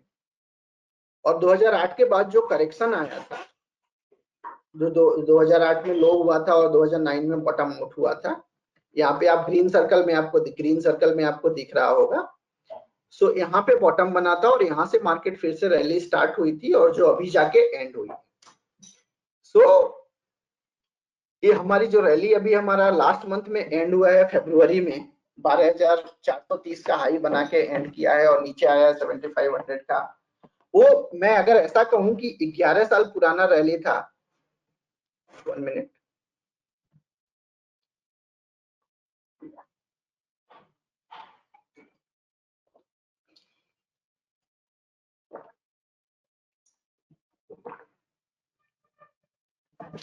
सॉरी। तो मैं अगर कहूं कि अभी जो रैली एंड हुई है, रैली 11 साल पुरानी रैली थी, तो इसमें कुछ गलत नहीं। कैसे? तो देखिए यहाँ पे जो 2008 में यहाँ पे ग्रीन सर्कल दिख रहा है आपका, बॉटम आउट हुआ था और इसके नीचे जो आपको ऑरेंज कलर की एक लाइन दिख रही है, ऑरेंज कलर, पर्पल कलर नहीं, पर्पल कलर का ट्रेंड लाइन है, मैं उसकी बात नहीं कर रहा हूँ, अभी ऑरेंज कलर की बात कर रहा हूँ। यहाँ पे नीचे लाइन है, वो ऑरेंज कलर की लाइन 10 ईयर का मूविंग एवरेज लाइन है। 120 मंथ का यहाँ पे आपको लेफ्ट हैंड साइड टॉप में दिख रहा होगा, 120 मींस मूविंग एवरेज, 120 मंथ का मूविंग एवरेज है। 120 मंथ का मीनिंग होता है 10 साल, क्योंकि एक साल में 12 महीने होते हैं, तो इस तरह से 10 साल। तो 10 साल का मूविंग एवरेज का सपोर्ट लिया था वहां पे, और वहां से सपोर्ट लग के फिर से एक ट्रेंड स्टार्ट किया था। फिर ब्लू कलर में आपको दिख रहा होगा यहाँ पे 1 2 3 4 5, ठीक है। तो एलियट वेव अगर आप लोगों में से किसी को पता होगा तो ये बहुत क्लियर है कि एलियट वेव में हमेशा 5 इंपल्सिव वेव्स होते हैं, यानी लॉन्ग रन में वो कोई भी मार्केट 5 रैली में 5 1 2 3 4, पहली रैली ऊपर जाएगी, दूसरी रैली उसको करेक्ट करेगी, तीसरी फिर से ऊपर जाएगी, चौथी उसको करेक्ट करेगी और पांचवी ऊपर जाएगी। तो एक साइकिल कंप्लीट होगा और उसके बाद 3 वेव का ए बी सी ऐसे 3 रैली का करेक्शन आएगा। तो इस तरह से 5 और प्लस 3, 5 ऊपर का लाइन, 5 ऊपर का ट्रेंड और 3 नीचे का ट्रेंड मिला के 5 + 3 = 8 वेव्स बना के पूरा एक साइकिल बनेगा, जिसको हम सुपर साइकिल बोलते हैं। तो जो हमारा करंट मार्केट का फेज था, ये जो 2008 के लो से स्टार्ट हुआ था, जो 2009 में बॉटम आउट हुआ था, उसको ब्लू कलर में आप देखिए तो 1 2 3 4 5 अभी 2020 में 2020 में 12,430 पे जाके एंड हुआ है। अब ये एंड कैसे हुआ है? तो यहाँ पे देखिए, मैंने यहाँ पे ऑरेंज कलर में 2 पैरेलल लाइन ड्रॉ किया और लिखा है एंडिंग डायगोनल। तो डायगोनल देखेंगे तो डायगोनल्स के वेव्स को भी काउंट करेंगे ना, तो 1 2 3 4 5, 5 वेव्स का एंडिंग डायगोनल बनाया और उसके बाद फॉल आया, ठीक है। दूसरा पर्पल कलर ट्रेंड लाइन देखिए तो 2008 के लो से एक ट्रेंड लाइन ड्रॉ किया है और ट्रेंड लाइन का लेवल जो बनता है एक तकरीबन 9400 के आसपास बनता है, ठीक है। तो ट्रेंड लाइन को भी मार्केट ब्रीच करके 7500 आ गया था और 7500 अगर आप देखिए तो 7500 जो ऑरेंज कलर की दूसरी जो मूविंग एवरेज लाइन है, यहाँ पे जो ग्रे कलर के शेडेड सर्कल में मैंने यहाँ पे मार्क किया है, ठीक है। तो उस पे ही सपोर्ट लिया था, करीब करीब एक दिन के लिए नीचे गया था नो डाउट, बट वो इंट्राडे में था, क्लोज नहीं हुआ था। अब डेली चार्ट पे भी देखेंगे तो क्लोज नहीं दिया था, 8,000 के ऊपर ही क्लोज हुआ था। तो ये उस दिन वहां पे सपोर्ट लेके फिर से यहाँ से बाउंस बैक रैली देना स्टार्ट किया है, जो अभी चल रहा है। अभी 9900 तक भी आया था और अभी करीब 9200 के आसपास चल रहा है। ये जो 12,400 से लेके 7500 का जो लो था, ये जो पहला ए बी सी मैंने बताया ना, करेक्शन 3 फेज में होगा। ए हमेशा डाउन में होगा, बी उसका उल्टा होगा यानी ऊपर जाएगा, यानी करेक्टिव रैली उसको बोलते हैं, और सी फिर से नीचे जाएगा, ये हमारा मानना है, ठीक है। एक वेज कंप्लीट हो चुका है करीब 7500 के आसपास। यहाँ से बी रैली चल रही है, बी हमेशा उसका काउंटर ट्रेंड होता है, तो ऊपर जाएगा। कितना जाएगा? तो मोस्ट प्रोबेबली मेरा ऐसा मानना है कि 10,000 के आसपास में मार्केट का बहुत ही स्ट्रॉन्ग रेजिस्टेंस है। तो प्लस माइनस 100 पॉइंट की मैं बात नहीं कर रहा, तो 10,000 के आसपास में वो रैली जाके एंड हो सकती है, ठीक है। या तो फिर उसके ऊपर चलता है तो 10,400 500 या 10,600 तक भी जा सकता है, ठीक है। तो वहां पे जाके या तो 10,000 के आसपास में या तो 10,500 के आसपास में जाके वो बी वेव का एंड होना चाहिए, और वहां से फिर से सी वेव जो नीचे बनता है वहां स्टार्ट होगा। और सी वेव जनरली जब नीचे अगर स्टार्ट होता है तो जो 7511 का लो था, वो लो को ब्रीच करके न्यू लो पे ही जाएगा। तो न्यू लो कितना हो सकता है? तो न्यू लो आपका करीब करीब 6300 टू 6500 के आसपास हो सकता है। सो मेरा मानना ऐसा है, हमारा रिसर्च का मानना ऐसा है कि मार्केट अगर इसी वेव में अगर मूव करता है, इसी पैरामीटर्स में मूव करता है, तो आने वाले कुछ महीनों में मीन्स 3 से 4 क्वार्टर की मैं बात कर रहा हूँ, 3 से 4 क्वार्टर में मार्केट आपको 6300 टू 6500 का लेवल्स भी दिखा सकता है। और अगर नहीं दिखाता है तो क्या होगा? तो दूसरा पैटर्न होगा वहां पे, जिगजैग पैटर्न बोलते हैं उसमें, उस फेज में साइडवेज, जिसको आपके सिंपल लैंग्वेज में बोले तो साइडवेज रेंज में वो करेक्ट करेगा और पड़ा रहेगा। क्यों ऐसा? तो आपको पता है कि जो करंट फॉल आया किस वजह से आया। तो सबसे बड़ा रीजन यही था ना, लोग बोलेंगे कोरोना, ठीक है, कोरोना तो है ही, कोरोना से तो ट्रिगर मिला कि आउटबर्स्ट जब हुआ अक्रॉस द ग्लोब और उसको ग्लोबल पैंडेमिक डिक्लेयर किया, पैंडेमिक डिक्लेयर करने के बाद सारे फाइनेंशियल मार्केट धड़ाम करके नीचे आए और हमारा इंडिया का भी नीचे आया। बट उससे भी पहले अगर आप एक डेढ़ साल से देखेंगे ना, तो पहले नंबर पे तो इकोनॉमी में कुछ अच्छा नहीं हो रहा था, कुछ ग्रोथ नहीं आ रहा था, कंसिस्टेंटली हम क्वार्टर एंड क्वार्टर हमारा जो जीडीपी था वो गिरता जा रहा था। तो हमारी इकोनॉमी तो ऑलरेडी पिछले 3-4 क्वार्टर से अच्छा नहीं कर रही थी, ठीक है, अनएम्प्लॉयमेंट का रेट बढ़ता जा रहा था, लोगों की इनकम डाउन हो रही थी, परचेसिंग पावर कम हो रहा था। तो ये सारी चीजें तो हमारी इकोनॉमी में ऑलरेडी खराब चल रहा था पिछले 3 से 4 क्वार्टर में, इकोनॉमिकली अगर देखें फंडामेंटली। तो दूसरा, जैसे मैंने बताया कि ये रैली 2009 से स्टार्ट हुई, तो 2009 से लेकर 2020 तक एक 11 साल पुरानी रैली मैच्योर हो गई। मैच्योर होने का रीजन यहाँ पे दिया, एक तो एंडिंग डायगोनल और दूसरा प्राइस मोमेंटम डाइवर्जेंस। तो यहाँ पे देखिए प्राइस यहाँ पे ऊपर गया था जो, और यहाँ पे आरएसआई है, 14 मंथ का आरएसआई है। प्राइस कंसिस्टेंटली हमेशा नया ही बनाता था, बट आरएसआई क्या है, हमेशा नया लो बनाता था। इसके कंपेयर में आप देखेंगे तो यहाँ पे पहला टॉप बना था, उसके बाद नया नेक्स्ट निफ्टी ने नया टॉप बनाया, बट आरएसआई ने वो टॉप को सरपास नहीं किया, लोअर टॉप बनाया। वंस अगेन 2019 में मार्केट ने नया टॉप बनाया, ऑल टाइम हाई, बट जो आरएसआई है उसका वो और नीचे क्लोज हुआ। और अभी फाइनली अभी यहाँ पे हुआ था 12,430 का हाई बना, मार्केट ने न्यू टॉप फिर से बनाया, बट आरएसआई उसके कंपेयर में भी नीचे आ गया। और इस बार का अगर आप आरएसआई देखेंगे तो कहाँ से, मंथली चार्ट की मैं बात कर रहा हूँ, क्योंकि लॉन्ग टर्म एनालिसिस जब भी हम करते हैं तो मंथली की ही बात करेंगे, डेली से लॉन्ग टर्म एनालिसिस नहीं हो सकती है, ठीक है। तो इस बार जो टॉप बना था आरएसआई का लोअर टॉप, वो करीब 65 के आसपास बना था, 65 लेवल के आसपास गया और वहीं से घूम गया। और अगर अब यहाँ पे मैं एक चीज और आपको भी बताऊं, आरएसआई के बारे में अगर हमने डिस्कस कर रहे हैं तो आरएसआई में आज आरएसआई जो डेवलप हुआ था वो करीब 1670s के डिकेड में वेल्स वाइल्डर ने डेवलप किया था, और बहुत one of the most efficient used tools available in technical analysis nowadays across the globe.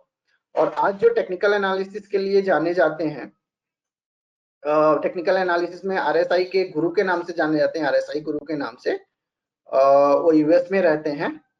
सो उनके भी मैंने तो वहां से सीखा नहीं है उनके पास से, बट बुक्स पढ़ी हुई है, और बहुत सारा बुक्स पढ़ने के बाद उसमें बताया है उन्होंने कि आरएसआई का बिहेवियर अभी, जैसे उन्होंने जब वेल्स वाइल्डर ने डेवलप किया तो 70-30 का दिया था कि 70 के ऊपर ओवरबॉट है और 30 के नीचे ओवरसोल्ड है। बट उन्होंने उस थियरी को चेंज कर दिया है, उन्होंने बोला है कि नहीं, वो जब था तब था 60-70 में था, अभी ऐसा है कि मार्केट शिफ्ट में चलता है, रेंज में चलता है। तो रेंज क्या है? तो बुल मार्केट का रेंज, बेयर मार्केट का रेंज एंड साइडवेज का रेंज। तो बुल मार्केट का रेंज क्या होता है? तो जो आरएसआई अगर 40-45 से लेके 80-85 और 90 तक चलता है, तो आप मान के चलो कि मार्केट बुल मार्केट, ठीक है। अगर आरएसआई का रेंज 60-65 से लेके 65-67 प्लस माइनस थोड़ा बहुत पॉइंट होता रहता है, 60-65 से लेके नीचे 40-30 तक चलता है या 20 तक चलता है, घूमता रहता है, तो वो बेयर मार्केट का फेज माना जाता है। और 40-60 मतलब 30-35-40 से लेके 60-65 के रेंज में रहता है, तो साइडवेज का रेंज माना जाता है। तो इस बार क्या हुआ था मंथली आरएसआई कि 65-66 रेंज में गया और वहीं से घूम गया। तो जैसे ही घूमा ना और 12,100 का लेवल ब्रीच हुआ, तो हम बहुत कॉशियस हो गए कि यहाँ से मार्केट साइडवेज में जाए, ठीक है।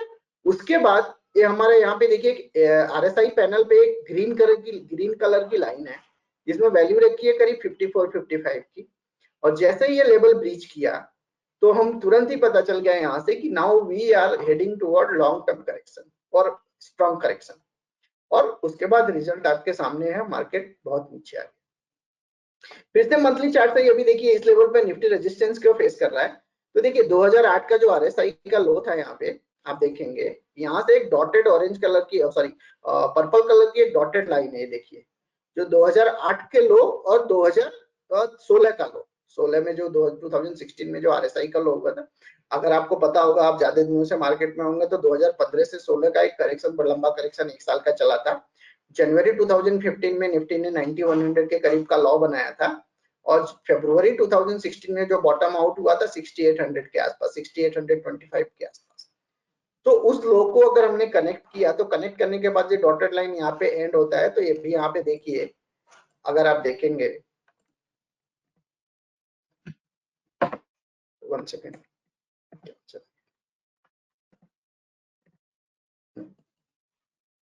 सो ये डॉटेड लाइन यहाँ पे देखिए, यहीं पे आरएसआई रेजिस्टेंस लेके फिर से रहे, इसीलिए इस लेवल पे मार्केट इतना परेशान कर रहा है पिछले 2-3 वीक से। जब तक या तो ये लेवल क्रॉस कर जाएगा, अगर मार्केट को चलना होगा तो ये क्रॉस कर जाएगा, और क्रॉस करने के बाद अगला जो हमारा आरएसआई का मंथली चार्ट पे लेवल बनेगा वो 54-55 का, तो वहां तक रैली दिखा सकती है। बट इसके सिवाय भी हम फिर वीकली भी इंक्लूड करते हैं इसमें, और डेली भी इंक्लूड करते हैं। बट यहाँ पे एक ओवरऑल पिक्चर मुझे आपको मार्केट के बारे में देना था, तो हमारा एक ऐसा मानना है कि मार्केट थोड़ा 3-4 क्वार्टर के करेक्शन में जा चुका है। फंडामेंटल भी बहुत खराब दिख रहे हैं, इकोनॉमी भी बहुत खराब दिख रही है, पूरी दुनिया बंद पड़ी हुई है, लॉकडाउन, कोरोना और ये सब चीजों की वजह से इकोनॉमी के नंबर्स तो खराब ही आने हैं, और सब आप लोग देख ही रहे हैं। तो अगर 6500 टच करता है या 6300 टच करता है, तो उसमें कुछ नई बात नहीं होगी। अब 6500 या 6300 क्यों बोल रहे हैं, वही लेवल क्यों बोल रहे हैं, उसके पीछे मेरा एक लॉजिक है। तो देखिए यहाँ पे क्या लॉजिक है। तो सबसे पहला लॉजिक 2008 का हाई और 2013 का हाई, 2008 हाई ऑफ 2008 और 2013 का हाई से लेके एक ब्लैक कलर का ट्रेंड लाइन ड्रॉ किया है। तो ट्रेंड लाइन का जो लेवल आता है वो करीब करीब 6300 के आसपास में आता है। ठीक है, दूसरा रीजन क्या है कि देखिए, जो आप देखेंगे तो यहाँ पे जो एक पैटर्न बना था, एक cup and handle, cup with handle pattern बोलते हैं। पैटर्न ट्रेडिंग जो लोग करते होंगे टेक्निकल एनालिसिस में, उसको उनको पता होगा, बहुत सारे पैटर्न्स होते हैं, ट्रायंगल्स होते हैं, कप विथ हैंडल होता है, हेड एंड शोल्डर होता है। तो यहाँ पे जो पैटर्न बना है, ये पूरा एक कप बना है 2008 के टॉप से लेकर 2013 का टॉप, और वहां से भी करेक्शन आया, वहां से हैंडल बना। और ये हैंडल ब्रेक कब हुआ था, तकरीबन जनवरी फरवरी आई थिंक फरवरी 2014 में ब्रेकआउट दिया था, और वहां पे मार्केट एक बुल ट्रेंड में चला गया था। और क्यों हुआ था वो भी एक जानने की बात है, आपको पता है, बहुत सारे लोगों को पता होगा, और मोस्ट ऑफ सारे लोगों को पता होगा। अभी मैं बोलूंगा तो आप बोलेंगे हाँ हाँ यही हुआ था, ठीक है। सो क्यों हुआ था, तो मैं आपको बताऊं, थोड़ा फनी लगेगा आपको, बट मैटर करता है मार्केट में, बिकॉज पॉलिटिकल इवेंट्स बहुत मैटर करता है कोई भी मार्केट में, चाहे इंडिया का मार्केट हो, चाहे वर्ल्ड का सबसे मेच्योर मार्केट यूएस मार्केट है।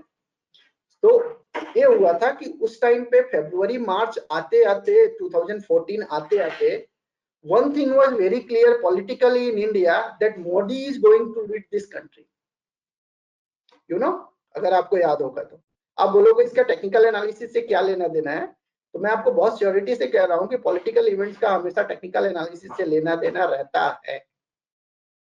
जिस लेवल से मार्केट ब्रेकआउट दिया होता है, उस लेवल को हमेशा मार्केट रीटेस्ट करने आता ही है, आप मान के चलिए। बैड टाइम में, if it is not, if good time में तो अच्छा ही रहेगा, ऊपर रहेगा, लेकिन बैड टाइम में वो, उसकी प्रोबेबिलिटी बहुत ज्यादा रहती है कि उस लेवल को रिटेस्ट करने आएगा और वहां पे बेस बनाएगा। तो फरवरी मार्च 2014 आते आते क्लियर हो गया था, now Modi is going to lead this country, और वहां से उस होप में जो रैली चली थी, वो पूरी रैली आपके सामने है, जो 12,400 पे आके एंड हुई है।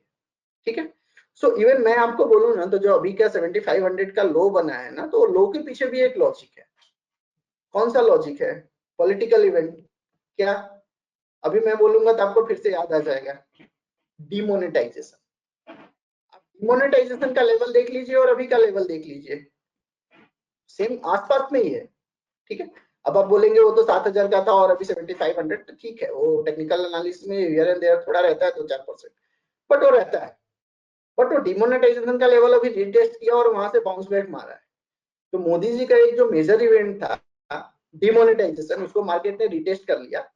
दूसरा इवेंट क्या है, मोदी जी खुद है कि जब वो डिक्लेयर हो गए थे कि प्राइम मिनिस्टर अब बनना ही बनना है इनको, वो टेस्ट करना है, अभी आना बाकी है। ये मेरा पर्सनल एनालिसिस है, वंस अगेन मैं डिस्क्लोजर दे दूं, गलत भी हो सकता है, बट जनरली पास्ट में ऐसा देखा गया है कि ऐसा होता है, इसलिए मैं एज्यूम करके चल रहा हूं कि इस बार भी ऐसा होना चाहिए। नहीं होता है तो इट्स ओके, फिर मैं गलत हूं, हो जाता है, तो once again my theory is correct. तो इस तरह से, बट जिस तरह का वन सेकेंड, जिस तरह से मार्केट में कंडीशन है, इकोनॉमिकल कंडीशन, पूरी कंट्रीज लॉकडाउन पड़ी हुई है, कब कितना टाइम लगेगा, कोरोना कितना स्प्रेड होगा, अभी वैक्सीन कितने दिनों में डेवलप होगा, इकोनॉमी कब ओपन होगी, लोग काम करना चालू करेंगे, अनएम्प्लॉयमेंट का रेट क्या होगा, कितने लोगों की जॉब बची रहेगी, कितने लोगों का बिजनेस अच्छे से चलेगा, ये सारा मैटर कहीं ना कहीं मार्केट पे करना ही करना है, तो ये काम करेगा। ठीक है, तो ये मेरा मार्केट निफ्टी का ओपिनियन था, ये मुझे निफ्टी में ऐसा लग रहा है। But once again meanwhile we are in sideways zone. Sideways क्या है तो मैं आपको बता दूं, नीचे में 8500 और ऊपर में 10,000, 10,200, 300 तक भी जा सकता है। तो इस तरह का एक बड़ा रेंज है। बड़ा रेंज इसलिए कि वॉलेटिलिटी मार्केट में इतना ज्यादा है, 40-50 की वॉलेटिलिटी है। ठीक है, अभी वॉलेटिलिटी तो इस बार लाइफ टाइम हाई पे पहुंच गया था 85-86 पे, जो इंडियन मार्केट ने कभी देखा ही नहीं। अभी भी 40 के आसपास में वॉलेटिलिटी चल रही है। तो वॉलेटिलिटी की वजह से आपको वॉलेटिलिटी तो मार्केट में देखने को मिलेगा ही मिलेगा। तो परफेक्ट रेंज देना कि इसी रेंज में मार्केट मूव होगा, it is very difficult task, but S जो है उसको हमको एक्सेप्ट करना पड़ेगा। ठीक है, तो ये है निफ्टी पे मेरा opinion. Next is that what is opinion about various sector. The first sector I am going to discuss about is bank Nifty. ठीक है, सो अब मैं आपको स्पाइडर पे चार्ट लेके चलता हूँ बैंक निफ्टी को डिस्कस करने के लिए, और बैंक निफ्टी के बारे में बताता हूँ।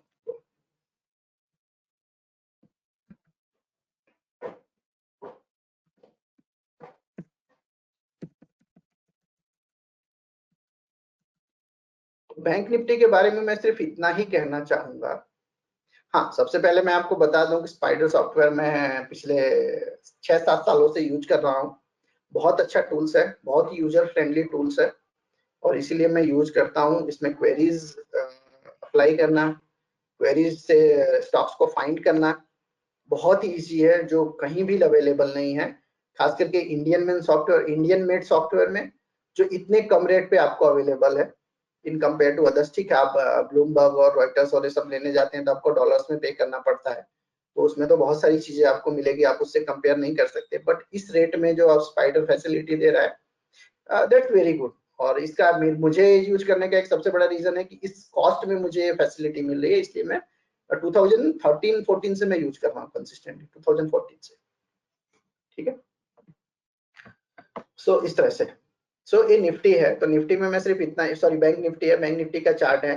बैंक निफ्टी के चार्ट अब मैं सारे सेक्टर का आप मैं ट्राई करता हूँ कि आपके साथ डिस्कस करूँ, इसीलिए मैं बहुत डिटेल में नहीं जाऊंगा जितना निफ्टी में गया, बट फटाफट फटाफट मैं आपके साथ डिस्कस करने के, जल्दी जल्दी में डिस्कस करने की ट्राई करता हूँ। तो निफ्टी ऐसा लग रहा है technically and fundamentally, according to my research work, कि Nifty is going to outperform for at least next 3, bank Nifty is going to underperform overall market, means nifty or sensex, for at least next 3 to 5 years because of certain reason. Now what are the various certain reasons? The first reason is that, अगर आपको पता होगा जब market fall आने वाला था फरवरी में, उस टाइम पे बैंक निफ्टी का वेटेज निफ्टी में कितना था, करीब करीब 42% का था। और हिस्ट्री बताता है, हिस्ट्रिकली हमारी इंडियन मार्केट की हिस्ट्री है कि किसी भी पर्टिकुलर सेक्टर का जब इंडेक्स में वेटेज इतना ज्यादा बढ़ा है तो वहां से वो कैटास्ट्रॉफिक हुआ ही है। मैं आपको एग्जांपल देता हूँ, 2 बेस्ट एग्जांपल देता हूँ ग्लोबल इवेंट के साथ में। 2000 में ग्लोबल .com आईटी बबल हुआ था। उस टाइम पे आईटी का वेटेज करीब करीब 40% चला गया था, नॉट एग्जैक्टली 40%, बट 38-39% के आसपास में था। इंडेक्स में निफ्टी में टोटल वेटेज 38-39% चला गया था, और उसके बाद 2008 में 2000 के साल में .com बबल हुआ और सारे आईटी सेक्टर धराशायी हो गए। जो इन्फोसिस और टीसीएस आज आप बोलते हैं बहुत स्ट्रॉन्ग काउंटर है, वो भी धराशायी हो गए थे। और उस लेवल को क्रॉस करने में, इवन जो मैं आपको बताऊं 2003 से 2008 तक की जो रैली चली थी, उस रैली में भी इन्फोसिस का रेट वो नहीं आया था जो 2000 में था। तो ऐसा सिचुएशन था। तो वही सिचुएशन इस बार यहाँ पे बैंक निफ्टी में दिख रहा है। दूसरा सिचुएशन आप बताऊं तो 2008 में इटसेल्फ था। उस टाइम पे क्या चल रहे थे? तो इंफ्रास्ट्रक्चर था, पावर था, ये सारे सेक्टर, और ये सब सेक्टर्स का वेटेज मिला के, इंफ्रा, पावर सब मिला के उसका भी वेटेज यही करीब करीब 40 के आसपास पहुंच गया था। और वहां से देख लीजिए जब मार्केट में करेक्शन आया, पूरा सेक्टर चेंज हुआ, तो फार्मा चला, बैंकिंग चला, आईटी चला। बट जो उस टाइम के हीरोज थे, कितने हीरो तो कहाँ चले गए पता ही नहीं है। डीएलएफ था, लैंको इंफ्राटेक था, डीएलएफ तो आज है, बट कौन सा था? यूनिटेक। यूनिटेक करके एक स्टॉक हुआ था जो 13-14 हजार रुपए का, आज तो डिलिस्ट ही हो गया, जीरो हो गई उसकी वैल्यू। तो इस तरह से तो सेक्टर रोटेशन मार्केट में रहता है। तो मैं नहीं कह रहा हूँ कि बैंकिंग सेक्टर खत्म हो जाएगा। ऑब्वियसली किसी भी इकोनॉमी का banking sector, financial sector backbone होता है। बट वंस अगेन उस बैकबोन में भी जो स्ट्रॉन्ग प्लेयर्स होते हैं वही सरवाइव कर पाते हैं। जो वीक प्लेयर्स होते हैं वो आउट हो जाते हैं। आप देख रहे हैं यहाँ पे सामने भी आपको दिख रहा होगा यस बैंक का क्या हाल हुआ, इंडसइंड बैंक का क्या हाल हुआ। दोनों निफ्टी के आइटम थे, निफ्टी 50 में आता था यस बैंक और इंडसइंड बैंक। आपको पता है क्या हालत है? ठीक है। इंडिया इन्फोलाइन का, अब फाइनेंशियल सेक्टर में मैं बात करूं तो और इंडिया इन्फोलाइन है, बजाज फाइनेंस देख लो, ये भी निफ्टी का पार्ट है, बजाज फिनसर्व देख लो, ये भी निफ्टी का पार्ट। 10,000 वाला 4,000 आ गया, 5,000 वाला 2,000 आ गया। सो ये सारे इंडिकेशंस देते हैं। जैसे रिलेटिव स्ट्रेंथ एनालिसिस करते हैं ना, तो जैसे आरएसआई होता है ना, तो आरएसआई के सिवाय भी एक रिलेटिव स्ट्रेंथ एनालिसिस होता है, पीयर कंपैरिजन करते हैं, जिसमें हम लोग पीयर कंपैरिजन ये बताता है आपको कि कौन सा सेक्टर आउट परफॉर्म कर रहा है और कौन सा सेक्टर आउट अंडर परफॉर्म कर रहा है। तो that peer analysis of relative strength peer analysis clearly indicate कर रहा है कि this banking and financial sector is going to underperform in coming few years. ठीक है। और इसीलिए ऐसा लगता है, बहुत सारे टेक्निकल्स और सारी चीजों को अप्लाई करने के बाद, टेक्निकल एनालिसिस करने के बाद, फंडामेंटल और इकोनॉमिकल फैक्टर्स को कंसीडर करने के बाद, कि बैंकिंग और फाइनेंशियल्स में अभी प्रॉब्लम और बढ़ सकती है because of this lockdown, job insecurity, income effect, जो भी रीजंस है, और ज्यादा नीचे आ सकता है। तो कहां तक नीचे आ सकता है? तो मेरा ऐसा मानना है कि 13-14 हजार तक भी बैंक निफ्टी नीचे आ सकता है आने वाले कुछ महीनों में या कुछ क्वार्टर्स में, 13 to 14,000। सो 13 to 14,000 से अगर बैंक निफ्टी नीचे आता है, और दूसरा मैं बोलूं कि वेटेज की, तो वेटेज जो 42% था, आप फरवरी का डेटा आप एनएससी से डाउनलोड कीजिए, उसमें 42% वेटेज बताया गया है। अप्रैल एंड का डेटा डाउनलोड कीजिए, उसमें 36% बता रहा है। मेरा ऐसा मानना है कि वो 25% तक भी आ सकता है। तब सोचिए, अभी तो 36 है, अभी तो 42 से सिर्फ 36 आया, तो ऐसी हालत हो गई सारे फाइनेंशियल और बैंकिंग का। अभी वो 36 से 25 अगर आ जाता है, जो मेरा सोचना है, अगर ऐसा हो जाता है तो कैसी खराब हालत होगी। बट वंस अगेन जो स्ट्रॉन्ग प्लेयर्स हैं, स्ट्रॉन्ग प्लेयर्स मींस एचडीएफसी है। हाँ, एक बहुत क्लियर कट मैं आपको डिस्क्लोजर दे दूं कि मैं जो भी स्टॉक्स आपको डिस्कस कर रहा हूँ आप लोगों के साथ में, that's only for example purpose. मैं किसी को भी कोई रिकमेंडेशन या कोई एडवाइस नहीं दे रहा हूँ कि आप ये जाके कल बाय कर लीजिए या कभी भी बाय कर लीजिए। मेरा बहुत क्लियर कट है कि मैं रेकमेंड आपको नहीं कर रहा हूँ, जस्ट चीजों को, सिचुएशंस को समझाने के लिए मैं उसका एग्जांपल ले रहा हूँ। ठीक है। तो स्ट्रॉन्ग क्या क्या है बैंकिंग सेक्टर में? तो एचडीएफसी है, एचडीएफसी बैंक है, आईसीआईसी बैंक है, एक्सिस बैंक। तो जो ऐसे स्ट्रॉन्ग लोग हैं ये सरवाइव करेंगे और चलेगा, इकोनॉमी भी चलेगी, ये कोरोना भी चला जाएगा, सब लोग, पूरी इकोनॉमी काम करेगी, सब लोग काम करेंगे, हम लोग भी करेंगे, तो ये सब बैंकिंग भी करेंगे, सब कुछ होगा धीरे धीरे। बट अभी ये सब चीजें कितना लंबा हो सकता है और वो लंबा होने की वजह से ये सब चीजों को कितना डैमेज हो सकता है, वो भगवान को ही पता है, किसी को नहीं पता। बट ये सब रहेगा, ऐसा नहीं, दुनिया तो रहेगी। जब तक सूरज चांद रहेगा तब दुनिया रहेगी और ये सारी चीजें भी रहेगी। तो उस तरह का है। तो बैंकिंग फाइनेंशियल सेक्टर का मैं बोलूं तो banking and financial sector in short overall market को अंडर परफॉर्म करेगा, ऐसा हमारा ओपिनियन है। ठीक है। नेक्स्ट अगर बात करें तो फार्मा का लेते हैं, क्योंकि अभी फार्मा लाइमलाइट में। चलिए, निफ्टी फार्मा।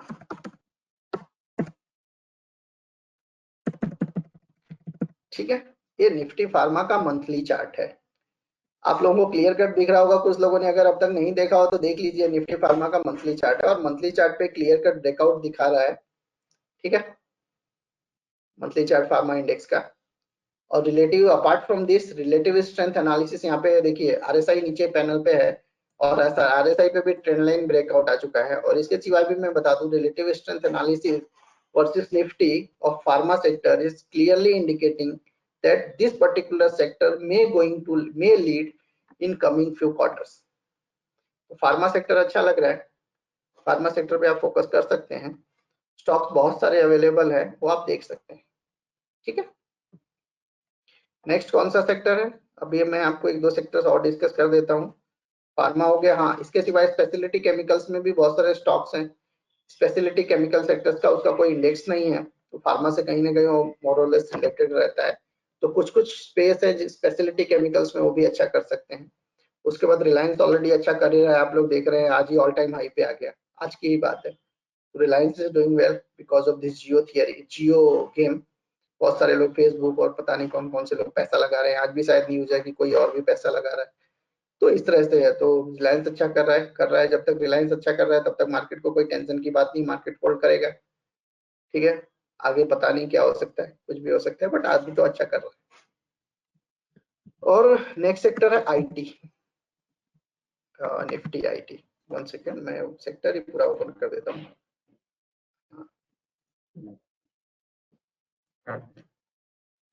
ये आईटी सेक्टर है पूरा, ऑटो सेक्टर। सो ऑटो सेक्टर बहुत बड़ा फॉल आ चुका है 2017 के टॉप से। आप मान के चलिए 2017 में उसका लेवल था करीब 12,000 के ऊपर का था, और अभी आ चुका है 4,000 के आसपास में आ गया था, वहां से थोड़ा रिकवर होकर 5,500 के आसपास में चल रहा है। तो हमारा ऐसा मानना है कि अभी ये साइडवेज में ही रहेगा और बॉटम फॉर्मेशन करेगा, मे बी एक आध क्वार्टर, 2 क्वार्टर, 3 क्वार्टर, बट इसमें बड़ा फॉल कंप्लीट हो गया। But once again it's still not out of the wood, means अभी भी डेंजर जोन से बाहर नहीं है, फॉल आ सकता है, बट ऐसा कह सकते हैं कि बहुत बड़ा फॉल है, वो कंप्लीट हो चुका है। तो we are expecting that for next few months and quarters it is going to underperform, but underperform in sideways job. ठीक है, इस तरह से। ऑटो मीडिया में डिस्कस नहीं कर रहा हूँ, कोई बहुत ज्यादा वेटेज नहीं है इसलिए। ठीक है, मेटल सेक्टर, तो मेटल में भी वही बात है, ये भी अंडर परफॉर्म कर सकता है। बट मेटल में एक चीज बहुत अच्छा दिख रहा है कि आप अगर देखेंगे कि आपका 2013 का लो, 2015-16 का लो, और अभी एक ट्रेंड लाइन यहाँ से ड्रॉ किया, तो ये ट्रेंड लाइन के आसपास में ट्रेड कर रहा है। ठीक है, सो और anyway metal is always connected with direct economy, तो इकोनॉमी और ग्लोबल इकोनॉमी, तो इकोनॉमी और ग्लोबल इकोनॉमी में जैसे ही अच्छा होगा तो मेटल अच्छा करने लगेगा। बट मीनवाइल अभी ऐसा कुछ दिख नहीं रहा है, तो आप साइडवेज मान के चलिए, साइडवेज भी नेगेटिव बायस मान के चलिए। ठीक है, आईटी, आईटी एक ऐसा स्पेस दिख रहा है कि बहुत अच्छा भी नहीं लग रहा है और बहुत खराब भी नहीं लग रहा है। ठीक है, तो वंस अगेन साइडवेज है, उसमें कुछ अच्छी कंपनियां जो होंगी वो अच्छा करेंगी, जो वीक कंपनियां होंगी वो शायद अच्छा नहीं कर पाए। तो साइडवेज ओपिनियन रहेगा हमारा आईटी सेक्टर के लिए। नेक्स्ट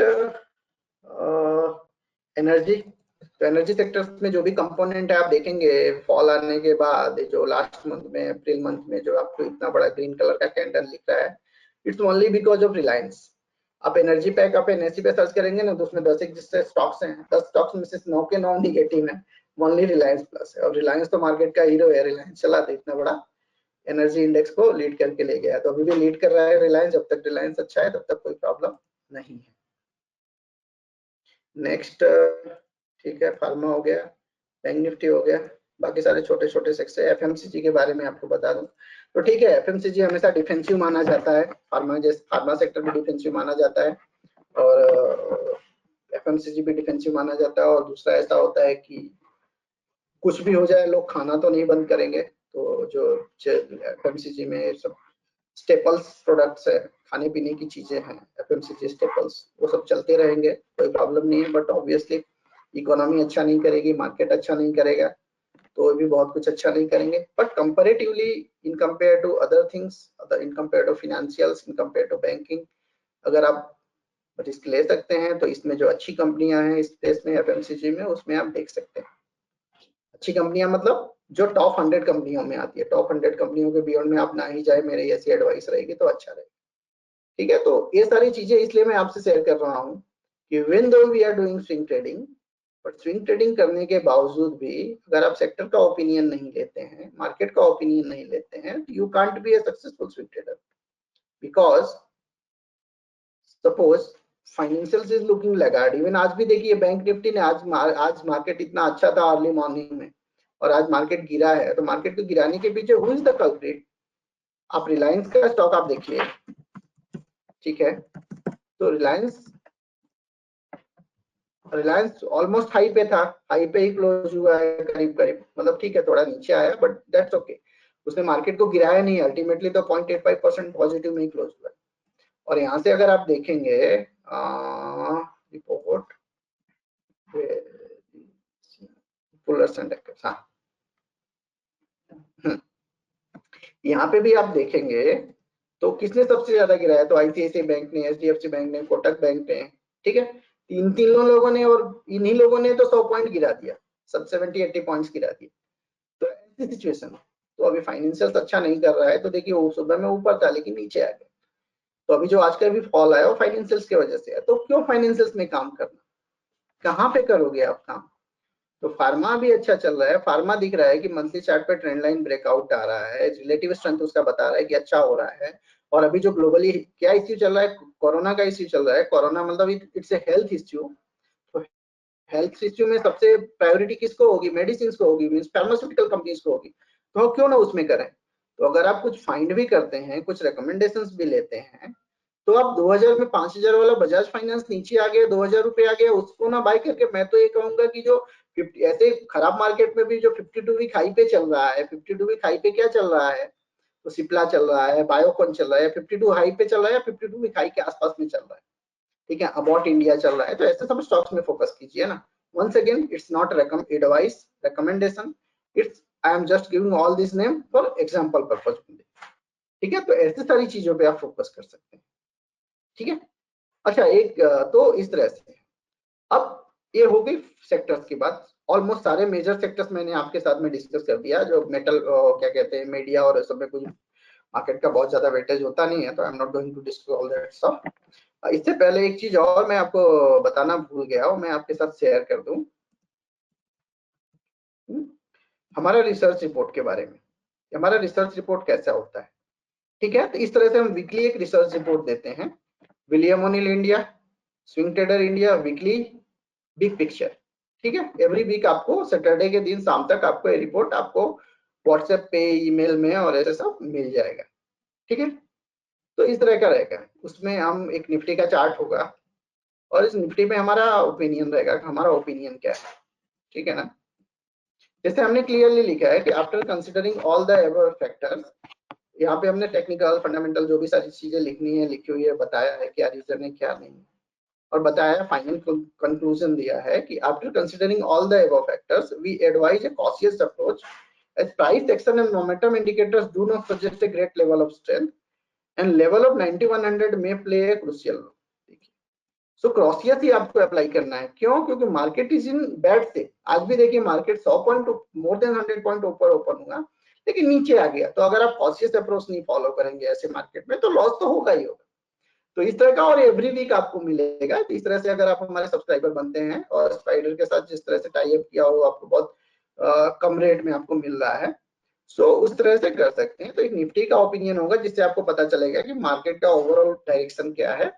उसके बाद FII DII activity just for information purpose क्या है, फिर ग्लोबल डेटा रहेगा आपका कि ग्लोबल मार्केट में क्या हो रहा है, कौन सा मार्केट ऊपर है, कौन सा मार्केट नीचे है, कौन सा मार्केट अप ट्रेंड में है। जैसे मैंने आपको मेथोडोलॉजी बताया ना हमारा मार्केट ट्रैक करने का, मार्केट डायरेक्शन का, कि रैली, उसके बाद अंडर प्रेशर, उसके बाद करेक्शन, और उसके बाद फिर से रैली, करेक्शन के बाद सॉरी रैली अटेम्प्ट एंड फिर से रैली। तो वो जो हमारा मेथोडोलॉजी है, उस मेथोडोलॉजी के बेसिस पे हम ओवरऑल, जैसे मैं आपको बताया कि ऑलमोस्ट ऑल ग्लोबल कंट्रीज को हम ट्रैक करते हैं, हमारी विलियम ओनिल जो कंपनी है वो ट्रैक करती है, और जो मेजर इंडेक्सेस है हम उसको भी ट्रैक करते हैं, और हम यहाँ पे प्रेजेंट भी करते हैं और बताते हैं कि ग्लोबल मार्केट में भी हमारी थियरी के हिसाब से कौन सा ट्रेंड चल रहा है, कि यूएस में क्या ट्रेंड चल रहा है, जापान में क्या ट्रेंड चल रहा है, आपका यूरोपियन कंट्रीज में क्या ट्रेंड चल रहा है, तो इस तरह से आपको इन्फॉर्मेशन मिलेगा। और यहाँ पे मूविंग एवरेजेस के ऊपर उसका लेवल क्या है, जैसे डाउ की मैं बात करूँ तो डाउ यहाँ पे कंफर्म अप ट्रेंड बता रहा है कि डाउ अप ट्रेंड में ट्रेड कर रहा है, इसलिए डाउ ऊपर है, but as per our methodology और 50 डीएमए से 5% ऊपर है, बट 100 डीएमए से 6% नीचे है, और 200 डीएमए से करीब करीब 8% नीचे। इस तरह से आपको ग्लोबल मार्केट का भी एक व्यू मिलेगा, जिससे आपको ट्रेड लेने में या डिसीजन लेने में हेल्प मिलेगा कि नहीं ग्लोबल मार्केट तो अप ट्रेंड है।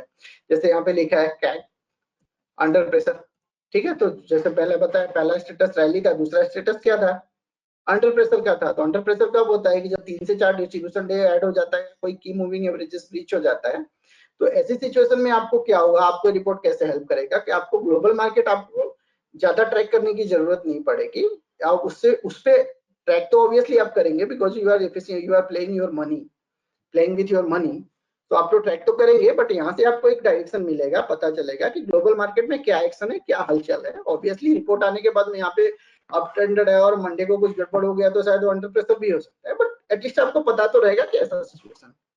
और सेम वे हमारे इंडियन मार्केट के जितने भी ग्लोबल सेक्टर्स हैं, ठीक है, तो इस तरह से ये हमारी मेथोडोलॉजी के हिसाब से है। मेथोडोलॉजी के हिसाब से अभी रैली नीचे के लेवल से देखने को मिली है, इसलिए हमने सारे रैली किया है। जैसे भी किसी भी सेक्टर में या किसी भी पर्टिकुलर स्पेस में कुछ गड़बड़ी आएगी तो हम उसको अंडर प्रेशर करेंगे और अंडर प्रेशर से करेक्शन करेंगे, but meanwhile there is no sign of under pressure. Distribution day और वो सारी चीजें हैं, जैसे बैंक निफ्टी पे 2-3 डिस्ट्रीब्यूशन डे रिकॉर्ड हुआ है, तो डाउन द लाइन हम अगर इस वीक में अगर कुछ गड़बड़ होता है तो हम उसको अंडर रेट भी कर देंगे और रैली से अंडर प्रेशर कर देंगे, और अंडर प्रेशर के बाद और खराब होता है तो करेक्शन भी कर देंगे, बट ये सारी चीजें आपको डिसीजन लेने में हेल्प करेगी। नेक्स्ट आपको सेक्टर के बारे में भी एनालिसिस, तो जो अभी सारी चीजें मैंने सेक्टर के बारे में आपसे डिस्कस किया, ये सारे सेक्टर्स के बारे में यहाँ पे स्मॉल राइट अप आपको मिलेगा स्मॉल में। जैसे बैंक निफ्टी के बारे में क्लियरली लिखा है कि relative strength analysis versus Nifty 50 and RSI on daily chart suggests this sector may remain laggard. Laggard means खराब कर सकता है, तो आज ही देख लीजिए, आज मार्केट को गिराने वाला ही बैंक निफ्टी है। इस तरह से फार्मा में डूबे कमिंग वीकेंड, यहाँ पे क्लियरली लिखा है analysis of pharma suggest that this sector में आउट परफॉर्म, तो फार्मा अच्छा कर सकता है। इस तरह से यहाँ पे दिया है, जैसे एफएमसीजी है तो एफएमसीजी में एक दिखा है यहाँ पे कि ये 200 वीक मूविंग एवरेज यहाँ पे एक की लेवल है, और 200 वीक मूविंग एवरेज के नीचे अगर जाता है तो इसमें और खराबी आ सकती है और वीकनेस आ सकती है। इस तरह से सारे सेक्टर्स पे आपको मिलेगा। जैसे एनर्जी की वजह से मैंने बताया कि रिलायंस जब तक ऊपर है क्योंकि पूरे एनर्जी पैक को रिलायंस ही खींच रहा है, ठीक है, तो इस तरह से रहेगा। जैसे ऑटो में दिया है तो हमने एक रेंज दिया है कि 5350 या 900 का रेंज पूरे वीक में देखने को मिल सकता है, ठीक है, और आज 5-6% की उसमें रैली भी बनी है, तो इस तरह से। और नेक्स्ट हमारा यहाँ पे आपका थोड़ा परफॉर्मेंस भी रहेगा हमारा ऑब्वियसली मंथली बेसिस पे और वीकली बेसिस पे, जो ऑलरेडी मैंने आपके साथ में डिस्कस कर लिया है, लास्ट 3 मंथ का, 6 मंथ का, 1 ईयर का, 1 मंथ का परफॉर्मेंस है, ठीक है, तो इस तरह से। और ग्लोबल इवेंट और वो सारी चीजें रहेंगी कि कौन कौन से में कौन कौन सी कंपनियों का अर्निंग आ सकता है, कौन सा इकोनॉमिकल डेटा आने वाला है गवर्नमेंट से या ग्लोबल या जो भी, वो जस्ट फॉर योर इन्फॉर्मेशन। और लास्ट में बहुत ही इंटरेस्टिंग पार्ट होगा ये रिपोर्ट के, जिसमें कभी कभी 2 या कभी कभी 4 आपको स्टॉक्स बताएंगे कि स्टॉक टू वॉच फॉर और next week, watch out for next week, next week में आप कौन कौन से स्टॉक्स पे फोकस कर सकते हैं, ठीक है। तो उसमें पहला स्टॉक से हमारा इसी सैटरडे का रिपोर्ट है। सैटरडे जैसे आपने देखा होगा ऊपर यहाँ पे 9th में इसी सैटरडे का रिपोर्ट है, तो हमने 4 स्टॉक दिया था कि you can watch this particular sector, this particular stocks for coming week. तो जीएम फैब्युलर, ठीक है, जीएम फॉर्ड्यूलर दिया है, इसमें स्ट्रॉन्ग दिख रहा है और ये सारी चीजें हैं, क्यों दिख रहा है, तो ये रीजन है हमारा। तो इसका ईपीएस 97 ग्रेड बता रहा है, बहुत अच्छा। ईपीएस को क्या, जो अर्निंग पर शेयर होता है, जैसे मैंने बताया ना, और ये जितने भी स्टॉक्स हैं ना कैंसलिंग स्ट्रेटेजी वाले स्टॉक हैं, जैसे मैंने बताया कि cancelling strategy is based on technical and fundamental both, तो ये सारी जो यहाँ पे ऊपर में और साइड में लेफ्ट हैंड साइड में जो सारी चीजें दिख रही है टेक्निकल फंडामेंटल रीजन है, और चार्ट यहाँ पे आपको दिख रहा है जो फंडामेंटल रीजन है, ठीक है। तो इसके बेसिस पे तो विलियम ओनिल हमारे खुद भी 88% ऑफ क्राइटेरिया में फुलफिल हो रहा है, वॉरेन बफेट के 93% क्राइटेरिया में स्टॉक फुलफिल हो रहा है। यहाँ पे आप देखिए तो नंबर ऑफ फंड्स यानी ज्यादा इंस्टीट्यूशन वाले लोग पैसा इसमें इन्वेस्ट कर रहे हैं, ज्यादा लोगों का इंटरेस्ट इसमें बढ़ रहा है और अर्निंग और ये सारी चीजें, तो इस बेसिस पे हमने इसको डाला है इसमें कि ये शायद स्टॉक इस पर्टिकुलर स्पेस में अच्छा भी ब्रेकआउट आया नहीं है, बट ब्रेकआउट जैसे भी आता है तो हम इसको बाई के लिए देख सकते हैं। बट आज भी ये स्टॉक ने अच्छा किया था, 2-3% अप था। ठीक है, नेक्स्ट हमारा स्टॉक है रिपोर्ट पे, इसके बाद था जीएम फेडरल के बाद बायोकॉन। बायोकॉन भी वंस अगेन देखिए यहाँ से गया और यहाँ पे एक रेक्टेंगुलर प्राइस फॉर्मेशन में कर रहा है। जैसे ही ये करीब मैं इसका लेवल बताऊं बायोकॉन, में चार्ट पे बताता हूँ आपको, लाइव चार्ट पे बायोकॉन। ठीक है, तो बायोकॉन ही देखिए एक ऐसा रैली बना और यहाँ पे एक कंसोलिडेशन रेंज में चल रहा है। अब जैसे ही ये कंसोलिडेशन रेंज ब्रीच होता है जो करीब करीब 370, 368, 370 के रेंज में है, 368, 370 रेंज को ब्रीच करके ऊपर जाता है और सस्टेन करता है, एक बहुत अच्छी रैली इसमें देखने को मिलेगी। इसीलिए हमने इसमें वॉच लिस्ट में डाल के रखा है। जैसे ही ये लेवल ब्रेक करेगा तो हम फिर से हम रिकमेंडेशन भी देंगे। अभी फिलहाल वॉच, तो ऐसे सारे इंफॉर्मेशन भी आपको हमारे रिपोर्ट से मिलेगा। ठीक है, नेक्स्ट स्टॉक था सिप्ला का। सिप्ला में भी वही प्रॉब्लम है कि ये कंसोलिडेशन रेंज में चल रहा है, जैसे ही ब्रेकआउट आएगा तो हम उसको, बट आपको यहाँ पे रिपोर्ट में इंक्लूड करने का पर्पज हमारा ये है कि आपको भी माइंड में रहे कि ये स्टॉक्स में कभी भी बाइंग बन सकती है, तो आप भी अपने एंड से ट्रैक कर सकते हैं। ठीक है, नेक्स्ट स्टॉक है आईजीएल। आईजीएल ने तो आज ही अच्छा किया, 4-5% प्लस है, इसको हमने डाला था और आज ही मतलब सुबह में ओपन हुआ और सुबह से आज मतलब 4-5% अप चला गया है। तो इस तरह का रहता है और ये सारी चीजें इंक्लूड होती रहती है इसमें। हमारे रिसर्च एनालिस्ट एक मयूरेश जोशी जो सीएनबीसी पे आते हैं, आपने देखा ही होगा, और दूसरा तो मैं ही हूँ और 2 हमारे और बंदे भी हैं। तो इस तरह के 4 एनालिस्ट की टीम है जो ये सारी चीजें ट्रैक करते हैं। ठीक है, अब चार्ट पे चले जाते हैं। अब इतना बड़ा वेबिनार करने का पर्पज है ऑब्वियसली ये सारा इन्फॉर्मेशन देने के बाद आप ये भी जानना चाहेंगे कि थोड़ा आपको मैं टूल्स एंड टेक्निक्स भी बता दूं। ठीक है, तो एक बहुत अच्छा टूल्स टेक्निक मैं बता देता हूं आपको ट्रेड करने के लिए, स्विंग ट्रेडिंग करने के लिए, जो आपको बहुत काम आएगा। ठीक है ना, तो इसको मैं पहले मिनिमाइज करता हूं। ये मैंने सिंपली, ये स्ट्रेटेजी है ना, बहुत ही सिंपल स्ट्रेटेजी है, इसमें कुछ किया नहीं है मैंने, बहुत ही सिंपल मीन्स बहुत ही सिंपल है। इतना सिंपल कि आप बोलेंगे वो ये क्या है, तो मैंने कुछ किया नहीं, इसमें सुपर ट्रेंड अप्लाई किया है और 3 अलग अलग पीरियड का सुपर ट्रेंड लिया है। 10 डेज का स्टैंडर्ड लेते हैं और पहले 1 ATR means, sorry, super trend means क्या है? Super trend is based on ATR, average true range. तो एवरेज ट्रू रेंज की 10 दिन की वैल्यू लेते हैं और उस पे मल्टीपल फैक्टर से मल्टीप्लाई करने के बाद जो वैल्यू आती है उसको चार्ट पे प्लॉट होता है, दैट इज सुपर ट्रेंड। ठीक है, तो सुपर ट्रेंड की स्ट्रेटेजी है। इसमें सिंपली हमने क्या किया है कि पहले 1 मल्टीपल का 3 सुपर ट्रेंड ले लिया है, तीनों में जो एटीआर की वैल्यू जो 10 फिक्स रखी है और उसको मल्टीपल अलग अलग रखा है, पहला 1 मल्टीपल, 2 मल्टीपल एंड 3 मल्टीपल। तो जो रेड कलर का सुपर ट्रेंड आपको दिख रहा है that is 3 multiple of 10, yellow colour is 2 multiple of 10 and green colour is 1 multiple of 10। और नीचे आपको यहाँ पे एडीएक्स दिया हुआ है। ठीक है, एडीएक्स और इस तरह आरएसआई भी दिया हुआ है, तो दोनों आप अप्लाई करके या दोनों में से कोई एक भी सुपर ट्रेंड प्लस दोनों में से कोई एक आरएसआई और एडीएक्स अप्लाई करके आप इस पर्टिकुलर काम ट्रेड कर सकते हैं स्ट्रेटेजी पे। तो सिंपली आपको क्या करना है, तो आप देखिए, सबसे पहले तो मैं आप लोगों का मुझे पता नहीं है, कुछ लोग 5 मिनट के चार्ट पे ट्रेड करते हैं, कुछ लोग 15 मिनट पे चार्ट पे ट्रेड करते हैं और कुछ लोग एक दिन के चार्ट पे ट्रेड करते हैं। मैं बहुत क्लियर बोलूं तो मुझे 5 मिनट के चार्ट पे ट्रेड करने नहीं आता है। ठीक है, I am swing trader, I am not intraday trader, या आई एम नॉट स्कैल्पर, या वो होते हैं ना जो फटाफट फटाफट बाई किया, 90 रुपीज 5 पैसे में बाई किया, 90 रुपीज 10 पैसे में बेच दिया। तो इस तरह से का काम नहीं है, हम रिसर्च करते हैं, जेन्युइन रिसर्च करते हैं और जेन्युइन एडवाइस देते हैं। तो इसलिए हम कभी कभी ओपिनियन लेने के लिए intraday 1 hour 2 hour 3 hour 4 hours का चार्ट देख लेते हैं, बट जनरली हमारा मेजर डिसीजन 1 आवर के चार्ट पे ही रहता है, on the basis of our experience and our study. अब देखिए यहाँ पे जैसे निफ्टी का ये चार्ट है, तो देखिए यहाँ पे रेड कलर का जो एटीआर था वो कौन सा एटीआर है? 3 times ATR, sorry super trend 3 times ATR था 310 वाला था, मैं 310 बोलता हूँ उसको। तो 310 था, देखिए मार्केट वहीं से घूम गया था और ये फ्लैट लाइन है। ये लाइन सुपर ट्रेंड का क्या है? फ्लैट है, यहाँ से पिछले 1 महीने से फ्लैट बना हुआ है।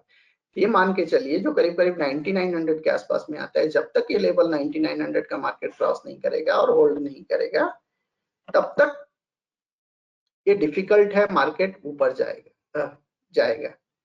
कर लेता है तो ही हम ऊपर का ओपिनियन लेंगे कि कितना और जाएगा, 200 जाएगा, 500 जाएगा, 1000 जाएगा, कितना जाएगा, तभी ओपिनियन लेंगे, नहीं तो नहीं लेंगे। दूसरा आप देखिए तो येलो जैसे 210 का एटीआर सुपर ट्रेंड है, 10 पीरियड एटीआर मल्टीप्लाइड बाय 2, तो वो येलो लाइन है। और तीसरा ग्रीन। अगर 1 टाइम, 2 टाइम या 3 टाइम सीक्वेंस में एक सबसे ऊपर है, 2 उसके नीचे और 3 सबसे ऊपर नीचे, सिंपली आपको मान के चलना है बुलिश है। जैसे मैं एक एग्जांपल देता हूँ बायोकॉन का, ठीक है, ये बुलिश सेटअप है। ये क्या है, on the basis of ATR, ये स्टॉक क्या है, बुलिश सेटअप है। इतना सारा कंसोलिडेशन होने के बाद भी ये वन सुपर ट्रेंड को भी वन मल्टीप्लायर 110 का जो सुपर ट्रेंड है उसको भी ब्रीच नहीं किया है, ठीक है।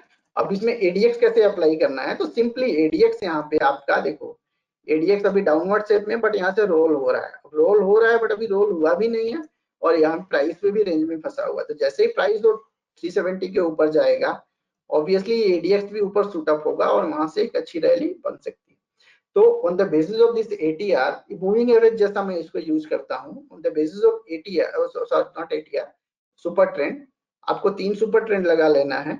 अगर तीनों सीक्वेंस में है, एक वाला सबसे ऊपर है, फिर 2 वाला है, फिर 3 वाला है, तो आप मान के चलो कि ट्रेंड बुलिश है। 3 वाला सबसे ऊपर है और 1 वाला सबसे नीचे है, तो आप मान के चलना है कि आपका ट्रेंड डाउन है। और 3 वाला सबसे ऊपर है, 2 वाला सबसे नीचे और 1 वाला बीच में है, तो आप मान के चलना है कि साइडवेज में है, और उसके अकॉर्डिंग में आपको ट्रेड करना है, ठीक है। तो इस तरह से, तो इसके बेसिस पे आप ट्रेड ले सकते हैं। यहाँ पे जैसे कैसे भी करना है, जैसे यहाँ पे मैं पास्ट में इसी बायोकॉन का ही दिखाऊं, तो जैसे यहाँ पे देखिए, ये यहाँ पे 26 नवंबर 2019, ये ग्रीन वाले मतलब से 110 के नीचे चल रहा था, बट जैसे यहाँ पे ब्रीच किया, और यहाँ पे एडीएक्स भी, ये जो लाइन है, ये 25 का लेवल मैंने लगा के रखा है, तो 25 के ऊपर क्रॉस किया और यहाँ से एक रैली आपको मिली। स्विंग में बहुत अच्छा स्विंग में, मतलब 1 वीक की रैली आपको मिली, यानी 1 वीक की रैली अगर मैं आपको बोलूं, तो इस डे के हाई पे भी अगर खरीदा हो 267 268 तक, तो यहाँ से लेकर 293, यानी 10% की रैली आपको 4-5 दिन में या 1 वीक में या 10 दिन में आपको मिली। इस तरह से रहेगा। यहाँ पे आपका जैसा ही है, यहाँ पे ब्रेकआउट आया और यहाँ पे आया, तो इसमें आपको क्या करना है, स्विंग ट्रेडिंग में आपको अप्लाई करना है स्ट्रेटेजी में, तो कि आपको एंट्री लेनी है जब भी दिखता है, तो उसके बाद आपको स्टॉप लॉस डिफाइन करना है 1 एटीआर या 2 एटीआर। आप स्विंग ट्रेडिंग में है तो 1 एटीआर इज इनफ। और दूसरा, जितना आपका स्टॉप लॉस परसेंटेज है, मैं आपको कहूंगा कि 3 to 4% से बियॉन्ड में मत जाइए, मैक्सिमम 4% रखिए 90 to 95% केसेस में। 4% स्टॉक गेन कर जाता है, तो आप ट्रेलिंग 3 से 4% स्टॉक गेन कर गया, तो आपको ट्रेलिंग स्टॉप लॉस आपको कॉस्ट के ऊपर रख देनी है। आप पार्शियल प्रॉफिट बुक करना चाहें तो पार्शियल प्रॉफिट भी बुक कर लेनी है, या मार्केट में भी कंडीशन आपको देखना पड़ेगा कि मार्केट कैसे मूव हो रहा है, मार्केट नीचे आ रहा है, ऊपर जा रहा है, स्टॉक में कैसा हो रहा है, उस सिचुएशन पे डिपेंड करता है। तो बट ये स्ट्रेटेजी यूज करके आप ट्रेड ले सकते हैं, और सिंपली आप ट्रेंड डिफाइन करना है कोई भी स्टॉक या कोई भी इंडेक्स में, तो 180 या 280 सॉरी 1 सुपर ट्रेंड 2 and 3, अगर सीक्वेंस में है 1 सबसे ऊपर, 2 और ऐसे, तो बुलिश ट्रेंड मान के चलो, अगर नीचे है तो बेरिश ट्रेंड, और इन बिटवीन है तो साइडवेज में। तो इस तरह से है। और एडीएक्स क्या होना चाहिए इस ऐसे केसेस में, एडीएक्स का अपवर्ड ट्रेंडिंग होना चाहिए, डाउनवर्ड ट्रेंडिंग नहीं होनी चाहिए, पहला कंडीशन। और दूसरा, एडीएक्स 25 के लेवल से ऊपर होना चाहिए। ये एडीएक्स, अभी जैसे एडीएक्स करंटली है 25 के नीचे चल रहा है, इसलिए स्टॉक भी साइडवेज में चला गया। जैसे ही एडीएक्स 25 के ऊपर गया और रेंज ब्रेक किया, प्राइस रेंज, तो ऑटोमेटिक इसमें रैली देखने को मिल सकती है, ठीक है। तो इस तरह से, तो ये एडीएक्स और ATR sorry super trend use करके आप कर सकते हैं। Same ADX and this RSI, sorry super trend and RSI use करके भी आप इसको ट्रेड कर सकते हैं, ठीक है। इसमें तो एक सिंपल तरीका है मूविंग एवरेज का। मूविंग एवरेज और एटीआर जैसे दिखे, जैसे ही तीनों अगर सीक्वेंस में है और मूविंग एवरेज के ऊपर आरएसआई मूविंग एवरेज ब्रीच करता है, अभी आरएसआई लीडिंग इंडिकेटर, इसलिए वो जल्दी दिखाएगा, बट एटीआर थोड़ा slow in compare to RSI, थोड़ा वो रहेगा एटीआर और ये सब सुपर ट्रेंड, तो थोड़ा बाद में दिखाएगा। तो जैसे ही दोनों अगर मैच होता है, तो यहाँ पे पर्टिकुलर कैंडल पे 310-15 के रेंज में मैच हुआ, तो वहाँ पे आप बाय करके आप होल्ड कर सकते हैं, और 1 वीक की आप रैली मिल जाएगी आपको। यहाँ पे देखिए, यहाँ पे किया और यहाँ पे भी आया, यहाँ पे जैसे ही ब्रीच किया, तो यहाँ पे भी आप देख सकते हैं ठीक है, 2-3% की रैली बनेगी, ज्यादा नहीं मिलेगा पर 2-3% का मिलेगा, बट आप एफिशिएंट रिस्क मैनेजमेंट और ये सारी चीजें फॉलो करके करेंगे तो एटलीस्ट ट्रेड में आपको प्रॉफिट नहीं मिलेगा तो बहुत ज्यादा लॉस भी नहीं होगा। रिस्क मैनेजमेंट मैं इसीलिए कह रहा हूँ कि risk management is the key to success. आपने बाई कर लिया, 3% ऊपर गया तो आपको लॉस में कटना ही नहीं चाहिए, एटलीस्ट नहीं कुछ तो आपको 1% तो मिलना ही चाहिए। आपको स्टॉप लॉस को ट्रेल करना है, आप ट्रेलिंग नहीं करेंगे तो फिर प्रॉब्लम हो जाएगी। स्टॉप लॉस को आपको हमेशा ट्रेल ही करना है, ठीक है। तो एक स्ट्रेटेजी भी यूज कर सकते हैं, उसके सिवा एक और स्ट्रेटेजी भी आपको बता देता हूँ। तो सिंपल है, मैंने ये रेनबो स्ट्रेटेजी यूज किया हुआ है इसमें, बट इसके लिए एक कंडीशन है, आप ऐसे स्टॉक्स में ट्रेड करेंगे कि वो स्टॉक या काउंटर या इंडेक्स 50 डीएमए के या 200 डीएमए के ऊपर होना चाहिए।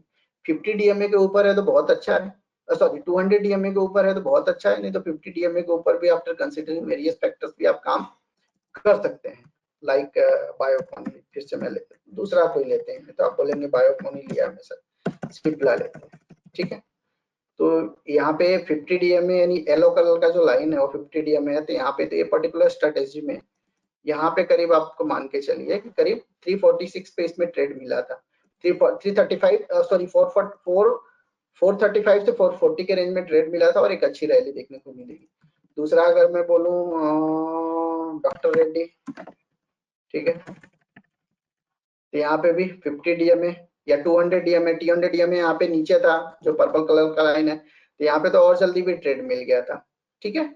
और 200 डीएमए नीचे हो और 50 डीएमए ऊपर है तो उसका तो स्ट्रक्चर भी बुलिश है, तो उसमें तो खास करना है, ठीक है। तो इस तरह से मिल गया। उसमें आरएसआई अगर आप मैच कर देते हैं, इसमें आरएसआई अगर मूविंग एवरेज के ऊपर है या RSI trend line RSI cross कर रहा है तो और भी स्ट्रॉन्ग। जितने आप चीजें कंबाइन करेंगे उतनी जितने ऑप्शंस आप कंबाइन करेंगे उतना अच्छा रहेगा। बट वंस अगेन ऐसा कई बार क्या होता है कि लोग कंबाइन करने के चक्कर में आरएसआई भी कंबाइन कर देंगे, एडीएक्स भी कंबाइन कर देंगे, एमएससीडी भी कंबाइन कर देंगे, मूविंग एवरेज भी कंबाइन कर देंगे, तो बहुत सारी चीजों पे डिसीजन नहीं ले पाते हैं। तो क्या होता है कि so much analysis also sometimes leads to draw down या ड्रॉबैक। तो बहुत सारे इंडिकेटर्स भी मैच नहीं करना है, जितना ज्यादा इंडिकेटर्स आप मिक्स एंड मैच करेंगे ना उतना प्रॉब्लम्स होगा।